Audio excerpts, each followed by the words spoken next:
አቆም ጌታ እቺ ሀገር በቃ ልትፈርስ ነው እዚህ ምድር ላይ አደጋ ስለመጣ ጸልያለሁ ግን እንሰብካለን በተለይ አንድ በጅምላ ወደ 240 ወደ 260 የሚሆኑ ሰዎች በጅምላ የተቀበሩበት ቦታ አለ በእውነት ሚሽን ውስጥ ጌታ ከኛ ጋር እንዳለ 100% አይቷል 100% በቃ እንዳልጠራጠር ያደረገባት አንዳንድ ጊዜ በቃ አሁንስ ይቅርብና ነገር ሂድ ይለኛል ዋው ይከርም ነው አረ ጌታ ሆይ ያው እንደዚህ አይነትና እንትናቸው ላይ ምን ይለኛል መሳሪያቸውን እንደዚህ አፈሙዙ ወደ ያረግና በአፈሙዙ ላይ ውሃ ይጨምርበታል በራእይ ኢኮኖሚ እዚህ ሁለት የተለያዩ ቡድኖችን አንድ ላይ እዚህ ጋር የፖሊስ አዛዡ ምናምኑ አለ እዚህ ጋር ደግሞ ሲዋጋ የነበረው ጫካ የነበረ እዚህ ጋር አለ እና እንነግራቸዋለን በቃ ምንም ግጭት እንደማያስፈልግ ወንድማማቾች ናቸው በሰላም ነገሮች መፍታት እንዳለባቸው ነው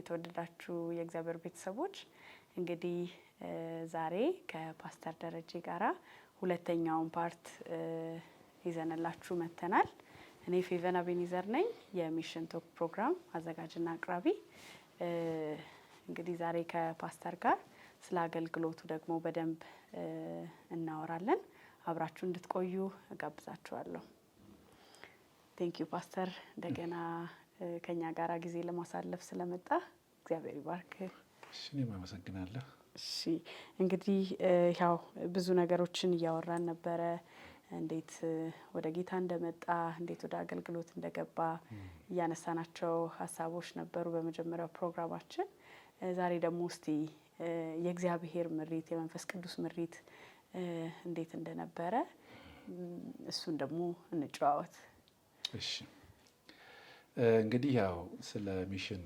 ስንነጋገር ትልቁ ነገር ሚሽን የእግዚአብሔር ጉዳይ ነው ሚሽን ወይም ደግሞ የወንጌል ተልእኮ ነው የምንለው እኛ እንግዲህ ከሰማይ የመጣ መልእክት ነው ከሰማይ የመጣ ተልእኮ ነው እና ይሄ ከሰማይ የመጣ ተልእኮ ሰማያዊ ኃይል ሰማያዊ ምሪት ያስፈልገዋል የመንፈስ ቅዱስ ኃይል የመንፈስ ቅዱስ ምሪት ያስፈልገዋል እና እንደነገርኩሽ መጀመሪያ እንግዲህ እግዚአብሔር ትሮጣለህ ብሎኝ ነበር ብዬሻለሁ አይደል እና ያ እንግዲህ ያ ሩጫ ይሄ ሚሽን ነው ማለት ነው የተለያዩ ቦታዎችና ከመጀመሪያውም ደግሞ እግዚአብሔር ባህልን አልፎ ወንጌል የማገልገል ነገር ሰራተኛ ያለው አለማምዶኛል እና ያው ሙሉ ጊዜ ሰጠች ሙሉን የሚሽን ስራ ስሰራ እንግዲህ መንፈስ ቅዱስን ጠይቃለሁ ማለት ልቤ የት ነው እግዚአብሔር የሚፈልገኝ ብዬ በውስጤ ጠይቃለሁ እና እግዚአብሔር እንደሄደ የሚፈልጋቸው ቦታዎች በትልቅ የሆነ ብርሃን ቦታዎችን ትልቅ ብርሃን ያሳየኛል እዛ ኤሪያ ለምሳሌ አሁን መተከል ነው አንዱ እንግዲህ መተከል ይሄ ግድብ ምናምን የተሰራበት አካባቢና ከሱ ወደዚህ በጣም ሰፊ ነው በጣም ብዙ ብሔረሰቦች አሉ እና ግን በዋናነት እኔ ውስጤ የነበረው የጉሙዝ ብሔረሰብ ነው እና ያን አካባቢ ሳስበው በጣም ያለ ብሩህ የሆነ ብርሃን ምድሩ ላይ ሲያበራ ያለውና በቃ እግዚአብሔር እዛን የፈለገኝ ማለት ነው ብዬ እዛ ጀመርኩ ማለት ነው ሌላ ደግሞ ወደዚህ ወደ ደቡብ ስልጤ ማረቆ መስቃን ይባላል እዛ አካባቢ እና በዋናነት እንደገና ደግሞ ወደ ምዕራብ ደግሞ በዋናነት ሶስት ቦታዎች ነው በዋናነት ፎከስ አድርጌ ተከታትዬ የምሰራው ግን ደግሞ ሌላ ቦታዎች እሄዳለሁ ወደ ደቡብ እሄዳለሁ ወደ ሚዛን ተፈሪ ድረስ እስከ ውስጥ ድረስ ስለ ሚሽን ነው ማስተምረው ወደ ምስራቅ እሄዳለሁ እስከ ባሌ ድረስ ባሌ ውስጥ ይሄ እስከ ሶፎሞሬ ሮብ ማን ነው ጎሮ ምናምን ይባላል ጎሮ በሮቤ ወደ ውስጥ ሄዶ ነው የቅርቡ አይደለም የምናውቀው ጎሮ ይሄ ጎሮ አይደለም ውስጥ ገብቶ ነውና ገጠር ውስጥ ማለት ነውና እዛም እንሄዳለን ሚሽን ነው ማስተምረው ማለት ነው እና በአጠቃላይ ምንድነው በቃ ይሄንን ተልኮ ስቀበል የእግዚአብሔር ህልውና በቃ እንዳለ ተሰምቶኝ እዛ አካባቢ በሄድ ፍሬያማ እንደመሆን ውጤታማ እንደመሆን ውስጤ ሲያረጋግጥልኝ ነው ማለት ነው የምሄደው እና እንደዛ ነው ሄድን። አንድ ጓደኛዬም አለ አባይነህ የሚባል ወንጌላዊ ነው። እሱም በጣም የሚሽን ሰው ነው። ከእሱ ጋር ነው ትራቭል የምናደርገው። ብቻዬን ብዙ አልሄድም። ከእሱ ጋር ግን እንሄዳለን። እና እንግዲህ ስንሄድ የምናደርገው ነገር ምንድን ነው? ሰዎችን እንፈልጋለን። ጌታን ያገኙ ሰዎችን ወይም ደግሞ ጌታን የሚፈልጉ ነገር ግን የጌታን መንገድ ያላወቁ ሰዎች እናገኛለን። እነሱን ስለ ጌታ እናስተምራቸዋለን። እና በተለይ አሁን የተለየ ሃይማኖት ያላቸው አሉ። አሁን እዚህም ማጥራት ባያስፈልግም ማለት ነው። እነሱ ምንድን ነው የምናደርገው? እንጠራቸውና ስለ ጌታ እንነግራቸዋለን። እና ስለ ጌታ ስነግራቸው ስልጠና ላይ ያሉ ጌታ ይናገራቸዋል። ገና ሳይድኑ ነው የሚመጡት። ጌታ ይናገራል። አንዳንዶቹ በህልማቸው እግዚአብሔር በሚገባቸው ቋንቋ ይናገራቸዋል።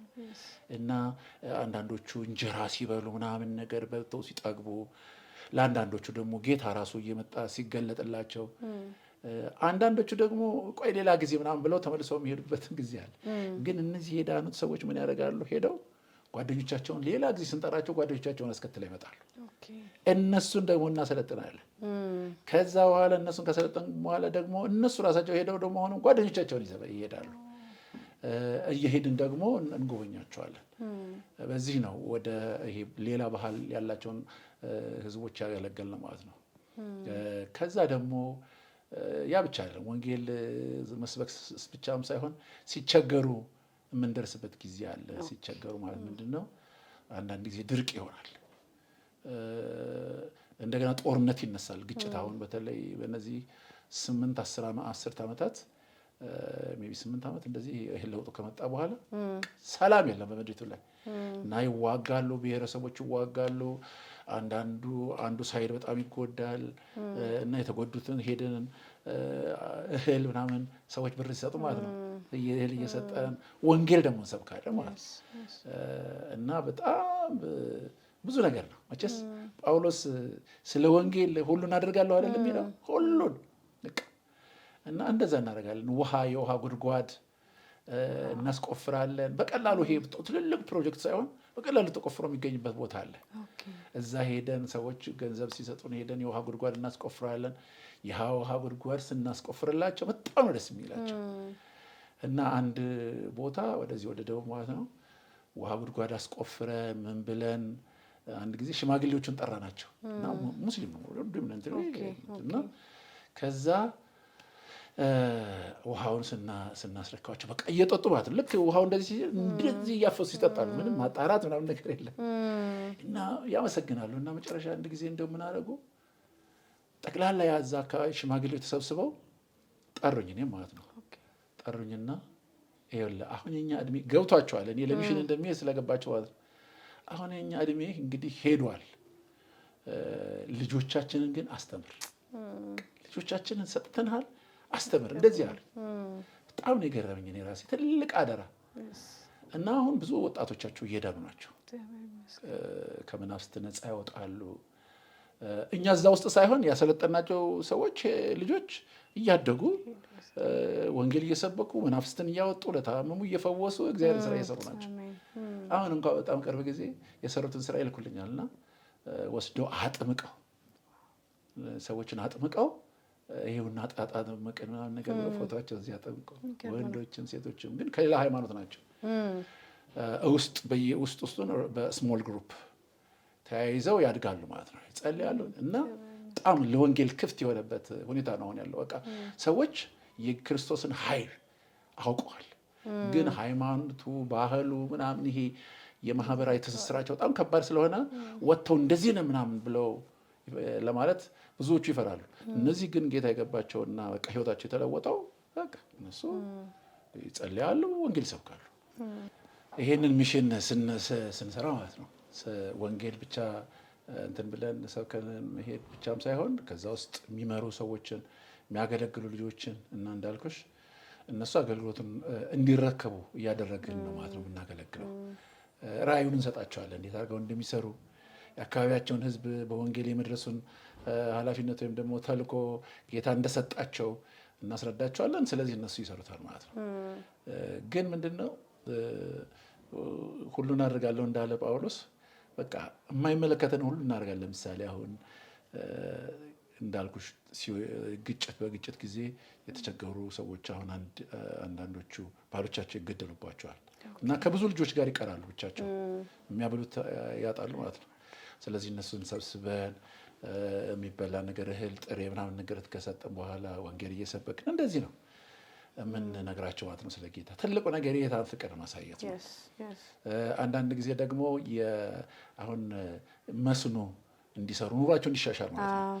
መስኖ እንዲሰሩ ጀነሬተር፣ የውሃ ፓምፕ ጀነሬተር ገዝተን እንሰጣቸዋለን። እውቀቱ ግን የለንም። ግን ያው ለዛ ህዝብ ሸክም እግዚአብሔር ሲሰጥሽ በቃ ሁሉን ታደርጊያለሽ እና ከዛ እስከ እርሻ ቦታ ድረስ እንሄዳለን። ይሄን እንዴት አረከው፣ ይሄን እንዴት አረከው። እና አንዳንድ ጊዜ ከጓደኛችን አሁን እኛ ወንጌል እየሰበክን ነው ወይስ የግብርና ባለሙያ የሆነን ኮሚኒቲ ዴቨሎፕመንት ላይ ምን እየሰራን ነው እንላለን። ማሳው ላይ እየሄድን ማለት ነው። ከዛ እነሱ ይገባቸዋል፣ በቃ ለወንጌል እንደሆነ ይገባቸዋል። አልምተው አንዳንድ ጊዜ ጎመን በቃ ምድሩን ሁሉ ይሞሉታል። ሽንኩርት እንትን ብለው ያደርጋሉ። ከዛ ሄደን ደግሞ እንገዛቸዋለን። በኩንታል ምናምን ጭነን እንመጣለን። በጣም በቃ አንዳንድ ጊዜ ራሱ ለጓረቤቶቻችን እንሰጣለን። ያው ገንዘቡን ግን ያው እንሰጣቸዋለን እና እንደዚህ እያደረግን እንረዳቸዋለን ማለት ነው። በዚህ ሁሉ ውስጥ ግን ያው የጌታን ፍቅር እናካፍላቸዋለን እና በዚህ በምናደርገው ነገር ሰዎቹ ያውቁናል። የማያምኑት ራሳቸው በጣም ነው የሚያከብሩን። የሚያምኑት ደግሞ እኛን የምናሰለጥናቸው ልጆች የማያምኑት ሄደው ይጠይቋቸዋል፣ ንገሩን እና በበሽታ የሚሰቃዩት ሄደው ይጸልዩላቸዋል፣ ይድናሉ። እኛ ስንሄድ በቃ በጣም ልዩ አቀባበል ነው የሚያደርጉልን። መኪናዋን ራሱ ያውቋታል። በዛ መንደር ስትሄድ ደረጀ ይጠራልና እግዚአብሔር ልብ ይሰጥሻል። በቃ አሁን እንደኔ እስከዛ ድረስ ወንዝ ደግሞ ሄደ እርሻ ውስጥ እስከ ምንም እውቀቱም የለኝም፣ ግን ፍቅሩ ነው እንደዛ የሚያደርገው እነዛ ሰዎች እና እግዚአብሔር ይመስገን። አሁን ምንድን ነው ራሳቸውን ችለው ወንጌሉን አደራ እየተቀበሉበት ያለበት ደረጃ ላይ ነው። ራሳቸው ሊድ እያደረጉ አሁን እኔ በስልክ እንዴት ናችሁ ምን እያልኩ መጠየቅ እችላለሁ። አንዳንድ ጊዜ ሄድ እያልኩ መጎብኘት ነው እንጂ ስራው አሁን እንትን አፈር ላይ አርፏል ማለት ነው። አፈር ቆንጥጧል ማለት ነው። ዘሩ በቅሏል ማለት ነው። እንደዛ የተሰራንበት ቦታ አለ። እንግዲህ ወደዛ ወደ መተከል ስነግርሽ ጉሙዞች ስንሄድ መጀመሪያ ሲሄድ በጣም እያዘንኩ የተመለስኩት። ምክንያቱም በቃ ድሃዎች ናቸው፣ ራቁታቸውን ነው። ሜቢ ከዛሬ ስንት ዓመት መሰለሽ? ሜቢ 18 ወይ 20 ዓመት አካባቢ ነው የመጀመሪያ ስትሄድ እና እያለቀስኩ ነው የመጣሁት። ለምን ራቁታቸውን ነው የሚሄዱት። በቃ ጉስቁልቁል ያለ ውስጥ ስትገቢ ምናምን ልጆቹን ማታይ ትልልቆቹ ማለት ነው። እና ምን ብለው ነው የሚያስቡት? በተለይ ወደ ጫካ ውስጥ ያሉት ጉሙዝ እያደነ እንዲኖር ነው የፈጠረው እግዚአብሔር። የመሀል ሀገሩን ይሄን ደግሞ አማራው አለ አይደል? መሀል ሀገሩ እያረሰ ጉሙዝ ደግሞ እያደነ እንዲኖር ነው እግዚአብሔር የፈጠረው ብለው ነው የሚያስቡት። እንደዛ ብለው ራሳቸውን ደምድመዋል ማለት ነው። በኋላ ግን መንግስትም እንትን ይላል። ግን ወንጌል ሲገባ የሚገርምሽ በጣም ነው የተለወጡት። በጣም ይሄ ደግሞ የግድቡ መስመር አስፓልት ምናምን ተሰራ። ከዛ በኋላ ስትሄጂ መጀመሪያ ሲሄድ እያለቀስኩ ነው የሄድኩት። መንገዱ እንደዚህ ነው የሚቀጠቅጥሽ ቅጥቅጥ እና የሰውን ህይወት ሳይ በቃ በጣም ልቤ በሀዘን ተሞላ። ከዛ እንዴት አድርጌ ይህንን ህዝብ ወንጌል መድረስ እችላለሁ ብዬ አሉ የተወሰኑ በፊት ወንጌል የዳኑ አሉ፣ ግን ያን ያህል አይደለም። ከዛ በኋላ ምን አደረኩኝ? ጓደኞቼን ውጭ ያሉ ጓደኞቼን እነሱ መጻፍ ጀመርኩኝ። የማውቃቸውን ሰዎች ፖሊስ እንደዚህ አይነት ህዝብ አለ በወንጌል ያልተደረሰ ኑ ብዬ ማለት ነው። እና አጋጣሚ አንድ ብሌር ፋውንዴሽን የሚባል ድርጅት አለ፣ አሶሳ ላይ ያገለግሉ ነበር። እነሱ አገልግሎታቸውን ጨርሰው ፌዛው ሲያደርጉ ከአንደኛው ፓስተር ጋር ተነጋግረን እስቲ እባክን ማዶ ከዚህ ከአባይ ማዶ ያለ ህዝብ አለ እዛ እንድረስ እስቲ እንስራ ስላው፣ ከዛ ጸለ ጌታ ተናገረኝ አለ። ከዛ ይዤው ሄድኩ ማለት ነው። ይዤ ሲሄድ እነሱ ራሳቸው እያለቀሱ ነው የተመለሱት። የሰውን ህይወት አይተው ኑሯቸውን አይተው። ከዛ እንግዲህ ምንድን ነው ያደረገው ነው ወንጌል የሚሰብኩ ወደ 30 ሰዎችን መለመን ለነሱ ቀለብ እንትን ብለን ማለት ነው አዘጋጅተን። እዛው ማህበረሰብ ውስጥ ያሉ ናቸው ወይስ ጉሙዞች ናቸው? ኦኬ ጉሙዞች ናቸው። አንዳንድ ደግሞ ከሽናሻም አሉ ከኦሮሞም አሉ፣ ግን አብዛኞቹ ጉሙዞች ናቸው። በቃ በአጠቃላይ እኛ ታርጌት ያደረግነው መተከል ውስጥ ያለውን ህዝብ ነው። እና ለነሱ ስፖንሰር ቀለባቸው አገኘ። ያ ፓስተሩ ሚኒስትሪ የራሱን እዛ ሀገር ከፈተ። ከዛ በኋላ ወንጌል መስበክ ተጀመረ። አገልጋዮችን እያሰለጠን ልካቸዋለን። በአመት 2 ጊዜ እናገኛቸዋለን። በየ6 ወሩ ማለት ነው። በደንብ ይማራሉ፣ ስልጠና ይወስዳሉ። ከዛ ሄደው ወንጌል ይሰብካሉ። በቃ ሰው መዳን ጀመረ። አሁን በአሁን ሰዓት በገፍ ነው እየመጡ ያሉት። ኢቭን ራሱ ወንጌል የሚያስተምራቸው እና የሚያሰለጥናቸው አለ። የእግዚአብሔርን ቃል አሁን በጌታ ማመንና የእግዚአብሔርን ቃል በደንብ ማወቅ ይለያያል። አብዛኛው የኢትዮጵያ አማኝ የእግዚአብሔርን ቃል በደንብ የተማረ አይደለ። በሆይ ነው፣ በግርግር ነው አብዛኛው። በተለይ ገጠር ውስጥ እውነት ነው። ደቀ መዝሙር አልሆንም ማለት ነው ባጭሩ። አሁን ደቀ መዝሙር ያለመሆን ችግር ነው ኢትዮጵያ ቤተክርስቲያን ውስጥ ያለው መከራ። ዓለም ወደ ሄደችበት እየሄደ በዘር ሲከፋፈል፣ በዘር ሲዋጋ፣ ወደ ውጊያ ምናምን የሚሄደው ለምንድን ነው? የእግዚአብሔርን ቃል በደንብ ስላልተማረ። እንደዛ የሚያስተምሩ ሰዎችን የማሰልጠን ሂደት በቃ ለብዙ ዓመት አድርገናል። ግን በብዛት አሁን እየመጡ ስላሉ ኢቭን ያንን ሁሉ ማዳረስ አይቻልም። ግን ምንድነው እያደረግን ያለ ነው? በሄዱበት ወንጌል መስበክ ሳይሆን አገልጋይ የማሰልጠን የእግዚአብሔርን ቃል ማስተማር፣ መጸለይ የሚችሉ ሰዎችን ማሰልጠን አለባችሁ ብለን ትናለ። ስለዚህ አሁን አንድ ሰው ከላኩ እዛ ወይ 15 ወይ 20 ሰው አሰልጥኖ እንዴት እንደሚጸልዩ፣ እንዴት የእግዚአብሔርን ቃል እንደሚያጠኑ፣ እንዴት ፌሎሺፕ እንደሚያደርጉ ያሰለጥናል እንጂ ሄዶ ራሱ ብቻውን ወንጌል አይሰብክም። እና እነዛን ሲያሰለጥናቸው ሰው ይመጣል። የሚመጣውን ሰው እነዛ ሰዎች ተከፋፍለው ያገለግላሉ ማለት ነው። ስለዚህ ሁሉንም አገልጋይ ማድረግ አሁን የኛ ሚሽን ስትራቴጂ ዋናው ነገር የተወሰኑ አገልጋዮችን ይዘን እነሱን እግዚአብሔርን ቃል እያስተማሩ እነሱ ግን ሄደው በየአካባቢያቸው አገልጋዮችን የማፍራት ስራ ነው። ስለዚህ መልቲፕላይ የሚያደርጉት ወንጌልን አውቀው የሚያሳውቁ ሰዎችን ማፍራት ነው እንጂ እነሱ ራሳቸው ብቻቸውን ሄደው ወንጌል ሊሰብካሉ የምናደርገው። ያ ነው ትልቁ ውጤታማ ያደረገው ማለት ነው። ስለዚህ አሁን አንድ አገልጋይ ሲሄድ እዛ ጋር ወይ 15 ወይ 20 ሰዎች ቁጭ ብሎ ያስተምራል። ጸሎት ያስተምራቸዋል። እግዚአብሔርን ቃል እንዴት እንደሚያጠኑ ያስተምራቸዋል። ምን ያደርግና ከዛ በኋላ ሂዱ እናንተ ደግሞ ወንጌል እየሰበካችሁ ልክ እዚህ እንዳደረጋችሁት ሂዱና አድርጉ ይላቸዋል።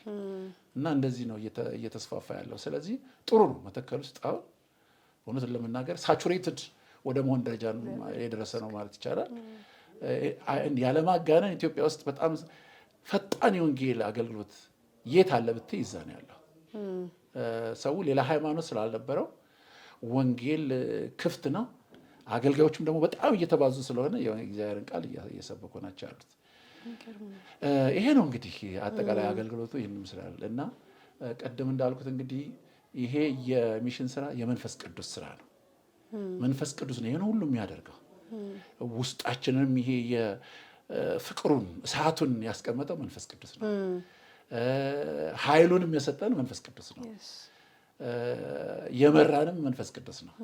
እና በዚህ ውስጥ ግን ምንድነው በተለይ እነዚህ ያለፉት ዓመታት በጣም ከባድ ናቸው። በተለይ ከሰላም እጦት ጋር እንደ ልብሽ መጓዝ አትችይም። አደጋ አለ። በዛ አደጋ ውስጥ ደግሞ ፍርሃት አለ እና የምንፈራበት ጊዜ አለ። በጣም ብዙ ጊዜ የምንፈራበት ጊዜ አለ። በጣም ብዙ አደጋ ያጋጠመን ጊዜ አለ። በጣም ብዙ ጊዜ ደግሞ እግዚአብሔርን የጌታን ከኛ ጋር መሆን ያየንበት ጊዜ አለ። እና ምንድነው በዚህ በሚሽን ውስጥ እንዳልኩት ያው መንፈስ ቅዱስ ነው ዋናው መሪ። ህልውናው ራሱ ጌታ ከእናንተ ጋር ሁልጊዜ ከእናንተ ጋር እሆናለሁ አላለም እና ሁልጊዜ ከኛ ጋር መሆኑን ያየነውበት ብዙ ምስክርነቶች አሉ። እንደው ትንሹ እንደው ማስታወሰው እና አንድ ጊዜ ከደቡብ እየመጣን ነው ወደዚህ ወደ አዲስ አበባ እየመጣን ነው እና መንገድ ላይ የእግዚአብሔር መንፈስ አቁሙና ጸልዩ አቆምን። ጌታ እቺ ሀገር በቃ ልትፈርስ ነው፣ እዚች ምድር ላይ አደጋ ስለመጣ ጸልያለን እና ከዛ በኋላ ከመኪና ወረድንና ልክ ዳር አድርገን ማለት ነው። ከዛ በኋላ መጸለይ ጀመር። ስንጸልይ ሜቢ ወደ እኛ የተወሰነ ደቂቃ ጸልይ ልናቆም ነው። ሜቢ ወደ 1 ሰዓት ነው የጸለይነው። ስንጸልይ እግዚአብሔር ሆይ ይሄንን ምድር እቺን ሀገር ላንተ አሳልፈን እንሰጣለን ብለን ከእርሻ አፈሩ ላይ እንደዚህ ይዘን እግዚአብሔር ሆይ እቺን ሀገር ይሄው ላንተ አደራ ሰጠን እንደዚህ ብለን ማለት ነው። ከዛ ፌስታል አለ መኪና ውስጥ እቺ ስሷ ፌስታል እሷን ቆጥሬ መኪና ውስጥ አስቀመጥኩኝ። ጌታ ሆይ በቃ ለአንተ እችን ምድር አሳልፌ እሰጣለሁ። ከልካይ በቃ ከልክል ይችን ምድር ይህንን ህዝብ ከልክል ብለን ማለት ነው ጸለይን። ከዛ በኋላ ገባን። በሁለተኛው ነው በሶስተኛው ቀን ትዝ ይልሽ ከሆነ ጠቅላይ ሚኒስቴሩን ለመግደል በደሞዝ ጭማሪ ምናምን ነገር ብለው ወታደሮች ቤተ መንግስቱን ከበው ምን ብለው እንግዲህ እንዴት አድርጎ በምን ዘዴ ሰዎቹን እዛ ውስጥ እንዳስገባቸው አላውቅም፣ ግን ቤተ መንግስቱ ተከቧል የሚል ወሬ ሰማሁ። በቃ ጭንቅ ነው ያዘኝ። በቃ ጭንቅ። ለምን ሰውየው ከገደሉት ጠቅላላ ይህች ሀገር ፈረሰች። በዘር እንደዚህ ተያይዞ የነበረ ማለት ነው። እና ከዛ ሁለተኛው ቀን ያንን በቴሌቪዥን እንደዛ ሲያሳዩ ሰውየው እንደ ዳነ ገባኝ ማለት ነው። እና ጌታ ይሄልን ነበር ይሄንን ሰው ቢገሉት ኖሮ ይህች ሀገር ፈርሳ ነበር። ያ ጸሎት ትዝ እንዴት እግዚአብሔር ፕሮቴክት እንዳደረገ ማለት ነው። እንዲህ አይነት ነገር በቃ የሆነ አደጋ እንዳለስ እግዚአብሔር ስለሚያውቅ እኔና ጓደኛዬን በቃ ጸልዩ ይለናል ሁሉ ጊዜ ማለት ነው። እንደዚህ አይነት ሁኔታ ይቻላል። አንድ ጊዜ ደግሞ ወደ ምዕራብ እየሄድን ነው። ከዛ በኋላ መንገድ ላይ አምቦ የሚባል አለ። እዛ እስቲ ምሳችንን እንብላ ብለን እንግዲህ ገባን ማለት ነው። የሆነች መንገድ ዳር የሆነች ስጋ ቤት አለ። ያው እንግዲህ አብዛኛውን ስንሄድ እኛ ወጥ ምናምን ሳይሆን ይሄ ጥብስ ምናምን ነገር ነው የምንበላው ለራሳችን ላንተን ለማለት ማለት ነው። እና ከዛ መኪናችንን እዛ ጋር አስቀመጥንና የሆነ ምግብ ቤት ገብተን ልጁ በቃ ስጋ እንትን ብሎ ከትፎ ምን ብሎ አመጣለን በላና ወደዛ ስትሄጂ ያስፈራል። የሆነ ወደ ሞት እንደምትሄጂ ነው የምታስቢው። ለምን ሸኒ ምናምን ይባላል። ግን ደግሞ የሚገርመው እኮ ለመሄድ ለምን እንሄዳለን ብዬ ስጠይቅ እኮ አሁን ሰው እየሄድን እያለ የሆነ አደጋ ቢደርስብን በዚህ ሰዓት እንዴት ሰው ይሄዳል ነው ሰው የሚለው አይደል? እኛ ደግሞ ሂዱ ይለናል። ፍርሃቱ አለ እንደ ሰው፣ ግን ደግሞ ሂዱ ይለናል። ለምን እዛ የሚድኑ ሰዎች አሉ ብዙ ሰዎች። ከዛ ሄደን በላን ምናልንና ጌታ እንግዲህ ከኛ ጋር ሆናል። በቃ ወደ ጉድጓድ ወደ ሞት እንደሚሄድ ነው ይሄን ነው። ሄድን፣ ሰላም ገባን፣ አገልግሎታችንን ጨረሰንና መጣ። ከዛ እዛ ቦታ ያ በደንብ ስላስተናገደን እዛ ሆቴል ሄድን ማለት ነው። ሆቴል አይደለም ዝም ብሎ የሆነች ምግብ ቤት ናት። በዚህ በእንትን የተሰራች በቆርቆሮ የተሰራች ግን ስጋ ምናምን እንትን ይላሉ ይሰራሉ። ሄድን። ስንሄድ ደህና መጣችሁ ምናምን ነገር አለ ልጁ ማለት ነው። ከዛ በኋላ ደህና እና የሆነ ጠበቅ አድርጎ ሰላም አለን ብቻ። ባለፈው ስላየን ነው ማለት ነው። ጓደኛችሁስ አለ። ኦኬ አልመጣም ማለት ነው። ማለት ሌላ ሰው አይቶ ስለሆነ ብለን አልመጣም ማለት ነው። ምን እንበለው? ከዛ በልተን ምን ብለን ሄድን። ሌላ ጊዜም ከአዲስ አበባ ወደ እሱ ጋር ስንሄድ ያ ጓደኛችሁስ ይላል ሰውዬ። ከዛ ደግሞ የሚገርመው ሲናገር በጣም እኮ የሚገርም ነው እኮ ይላል። እንዴት አልነው? አይናገርም፣ ምንም አይናገርም፣ ግን ደግሞ በቃ እንዴት ደስ እንደሚል ይላል። ሲያየው ገና ደስ የሚል ነገር አለው። ደስ የሚል ነው በቃ በጣም በቃ ጸባዩ የሚገርም ሰው ነው። ለምንድን ነው ከእናንተ ጋር ያልመጣው ምናምን ነገር አለ። አልመጣም ባለው ጨርሶ አልገባንም ማለት ምን እንደሆነ ምን እያለ ሌሎች ሰዎች አይቶ ነው ያልነው። ከዛ ሄድን። አሁን ከነቀት ወደዚህ ስንመጣ አሁን ለመሆኑ ያ ጓደኛችሁ እንዴት ለምን አልመጣም ይላል። አሁን ከዛ ኋላ ግን አላለን እንዲሁ ተጠራጥረን ማለት ነው። ሌላ ሰው አይቶ ይሆናል እንዴ ጓደኛችሁ እናንተ መካከል ነበር አለ እና ጓደኛ እዚህ ጋር ይቀመጣ እኔ እዚህ ጋር ይቀመጣ እሱ እዚህ ጋር ነው ለካ የሚያየው ማለት ነው ሰውየው።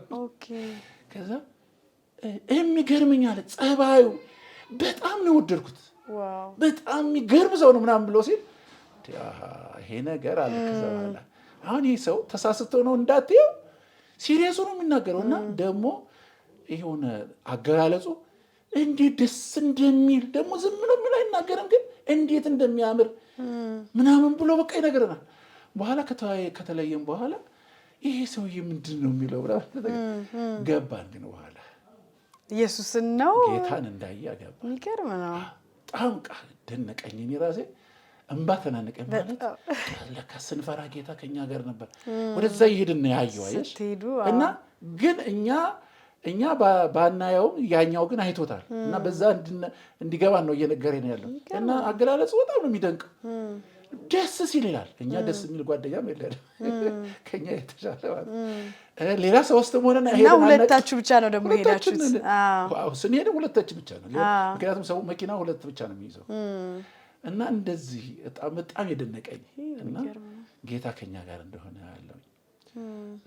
አንድ ጊዜ ደግሞ እሱ ደግሞ ቅርብ ነው። አሁን እንደውም ባለፈው ነሐሴ ውስጥ ወደ አማራ ክልል ሄድን ማለት ነው። አማራ ክልል ዳንግላ ይባላል። እዛ እኛ አዳዲስ ቦታዎች ካልሆነ በስተቀር ይሄ በፊት ያሉ ቸርቾች ጋር እንሄድም። ግን እነዚህኞቹ ቸርቾች የጓደኛዬ ጋር በጣም ቅርበት ስላላቸው ሄደን እናገልግላቸዋለን። ግን ዳንግላ ማለት ደግሞ ይሄ ፋኖ ምናምን በቃ ተቆጣጥሮ ያለበት ሰዓት ነው እና በቃ ይፈራሉ ሰዎቹ ራሳቸው። እኛ ሄደን እንግዲህ እኔም በጣም ፈራው እና የሚገርምሽ ሌሊቱ እንዴት እንደሚረዝም ስትፈሪ ስትጨነቂ፣ አንዱ ሌሊት እስከ 5 ሌሊት ምናምን ሁሉ ይመስላል። ከዛ ግን የሚገርመው ልክ ሌሊት ላይ እንደተኛው አደርንበት ቤት ላይ ትልቅ አንበሳ ይሄ ሜይ ቢ ከዚህ ተለቅ ያለ ነው ሳሎናቸው። ይሄንን ሳሎኑን ሞልቶታል አንበሳ ማለት ነው። ጭንቅላቱ ብቻ ይሄንን ሶፋውን ያክላልና ትልቅ ነው። በቃ ጎፈር አለው ምናምን ሞልቶ ተኝቷል። ሲያ አየዋለሁ እንዴ ይሄ አንበሳ ከየት መጣላል? ደግሞ ምን ያክላል አለው። በቃ አደንቃለሁ። በቃ ወይኔ እና እሱ ደግሞ አየት ያደርገኛል የሆነ በቁጣ ሳይሆን ልክ ጌታውን ያየ እንትን እንዴት ነው እናሻሸዋለሁ። እንዴት እንዴ በቃ ይሄማ ካለ ማንም ሌባ ወደዚህ አይመጣም። ይሄን እያየ በጭንቅጭ ሰው አይመጣም እያልኩ በቃ አደንቃለሁ። በቃ እና እንደዚህ አሸታ አደርገዋለሁ። ሙሉውን በቃ ቤቱ ሞልቶ ተኝቷል። የሚገርም ነው። ከዛ ከህልሜ ስነቃ አለሁ እኮ አለኝ። አሜን። ዋው በጣም ነው በቃ የደነቀኝ እና ነገርኳቸው። ከዛ በኋላ ያንንም ካየሁ በኋላ ፍርሃቱ ለቀቀኝ። በደንብ ተኛለሁ፣ በደንብ አገለግላቸው። የሚገርመው ከዛ ወዲህ አንድ ቀን ተተኩሶ አያውቅም እዛ ከተማ ላይ አንድ ቀን በእውነት አንድ ቀን ተተኩሶ አንድ ሰው ሞቶ አያውቅም እዛ ከተማ ላይ። ይሄን ያለውና እንግዲህ በሚሽን ውስጥ ጌታ ከኛ ጋር እንዳለ 100% አይቼዋለሁ።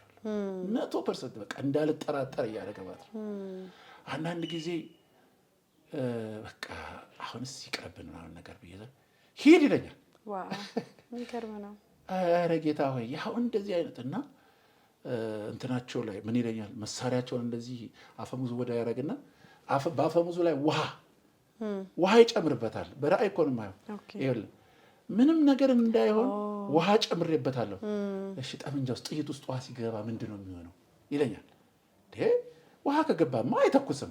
በቃ እንዲሁ አደርገዋለሁ። ሂድ ይለኛል። በቃ እንደዚህ ብሎኛል።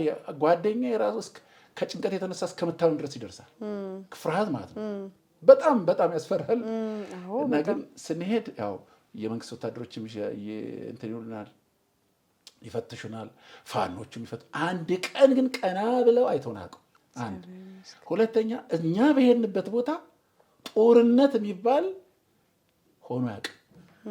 ከዛ በኋላ በቃ ይቆማል። አዎ አይ ስልሽ አሁን በዛ መስመር ላይ ቢነሳም ወይ እኛ ካለፍን በኋላ ነው የሚሆነው። ወደ ቤታችን ከመጣን በኋላ ነው የሚሆነው ከሆነ እንጂ እናንተ በዛ ሰዓት ነበራችሁበት። ሰላም እግዚአብሔር ይመስገን ሰላም።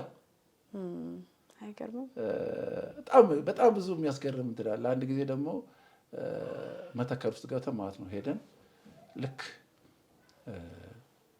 ወደ ወንበራ ይባላል። ሁለት መስመር ነው። አንዱ ወደ ግድቡ የሚሄድ መንገድ አለ። ሌላው ደግሞ ወደ ወንበራ ይባላል።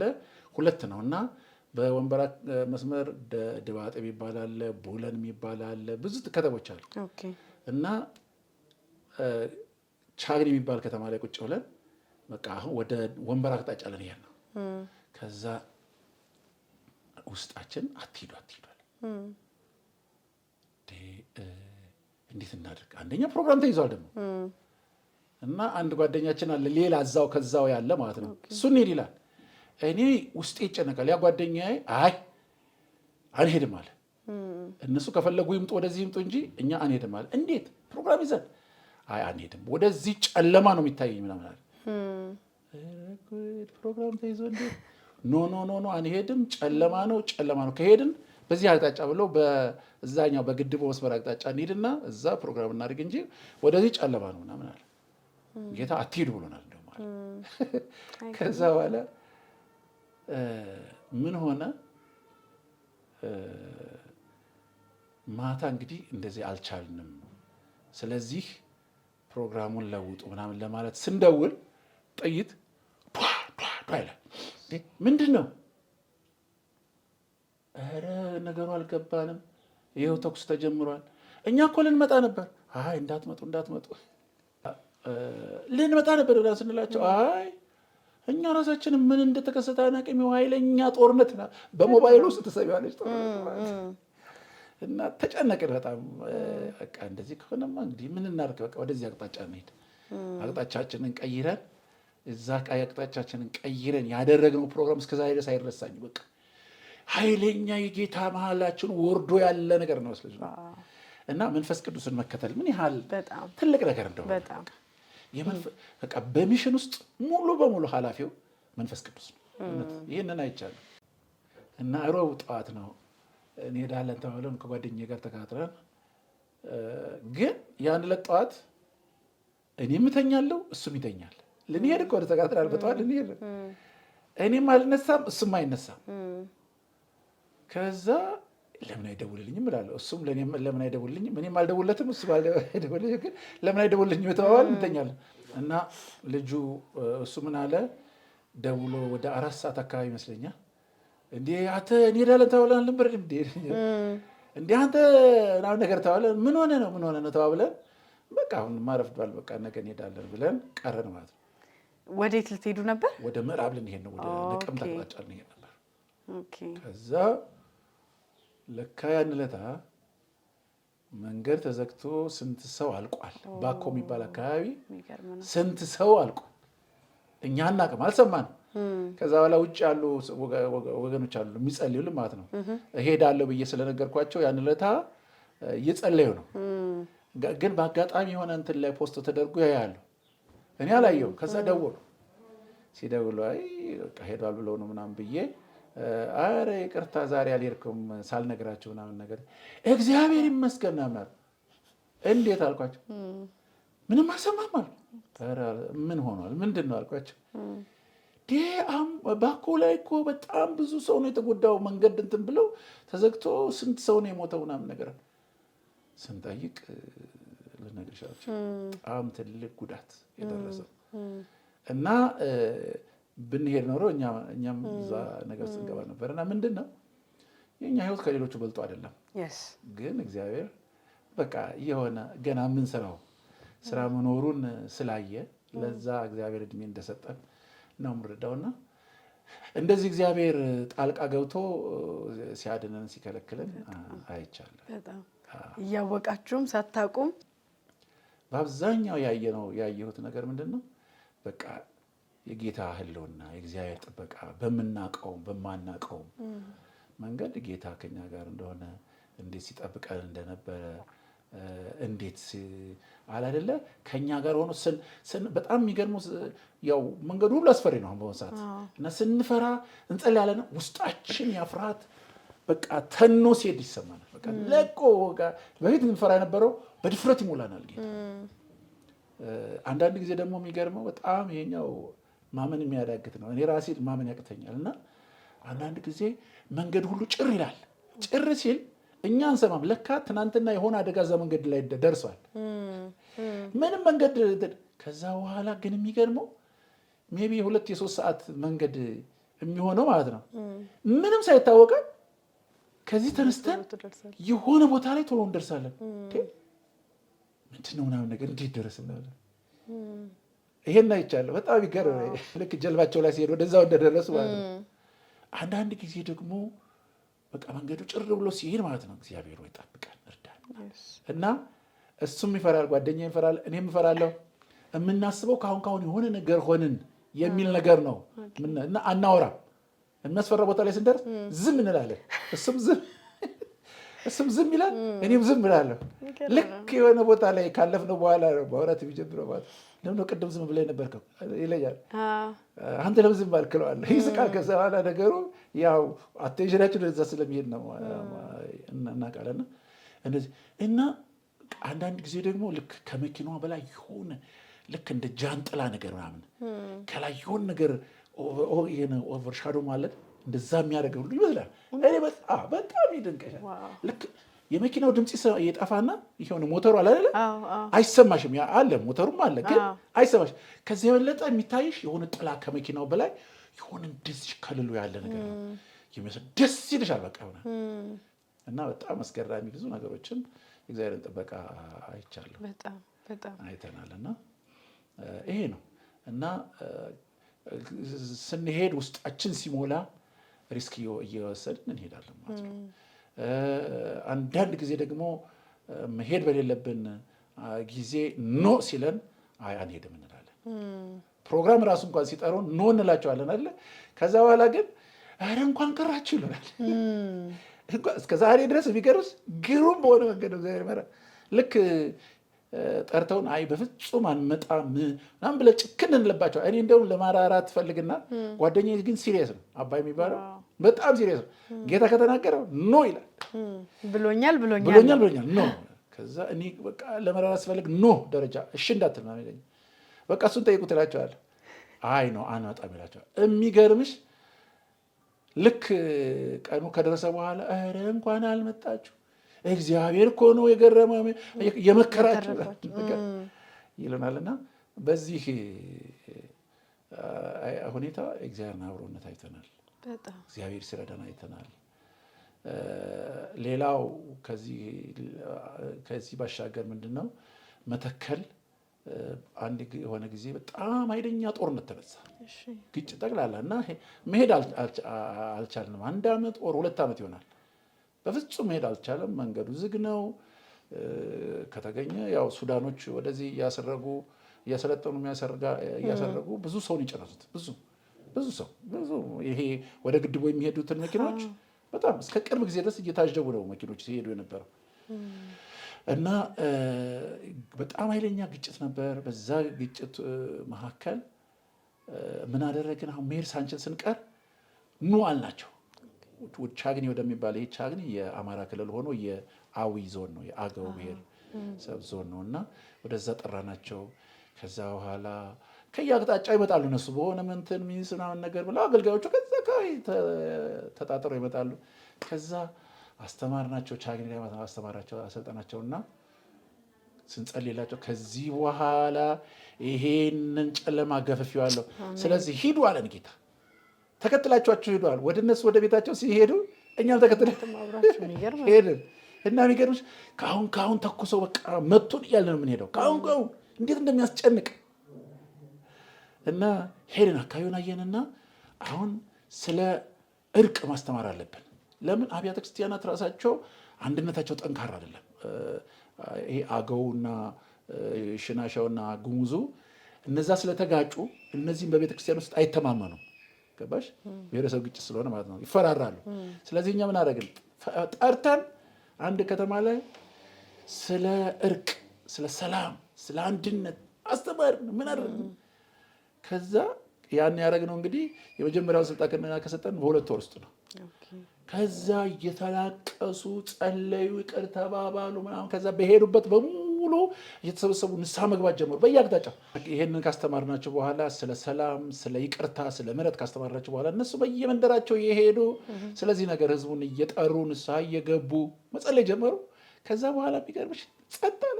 እስከዛ ድረስ ሰላም ነው እና በዛ ግጭት ውስጥ ግን ልክ እየተረጋጋ ሲመጣ እየሄድን ከጫካ ይሄ ሸሽተው የነበሩት ህዝብ አለ አይደለ?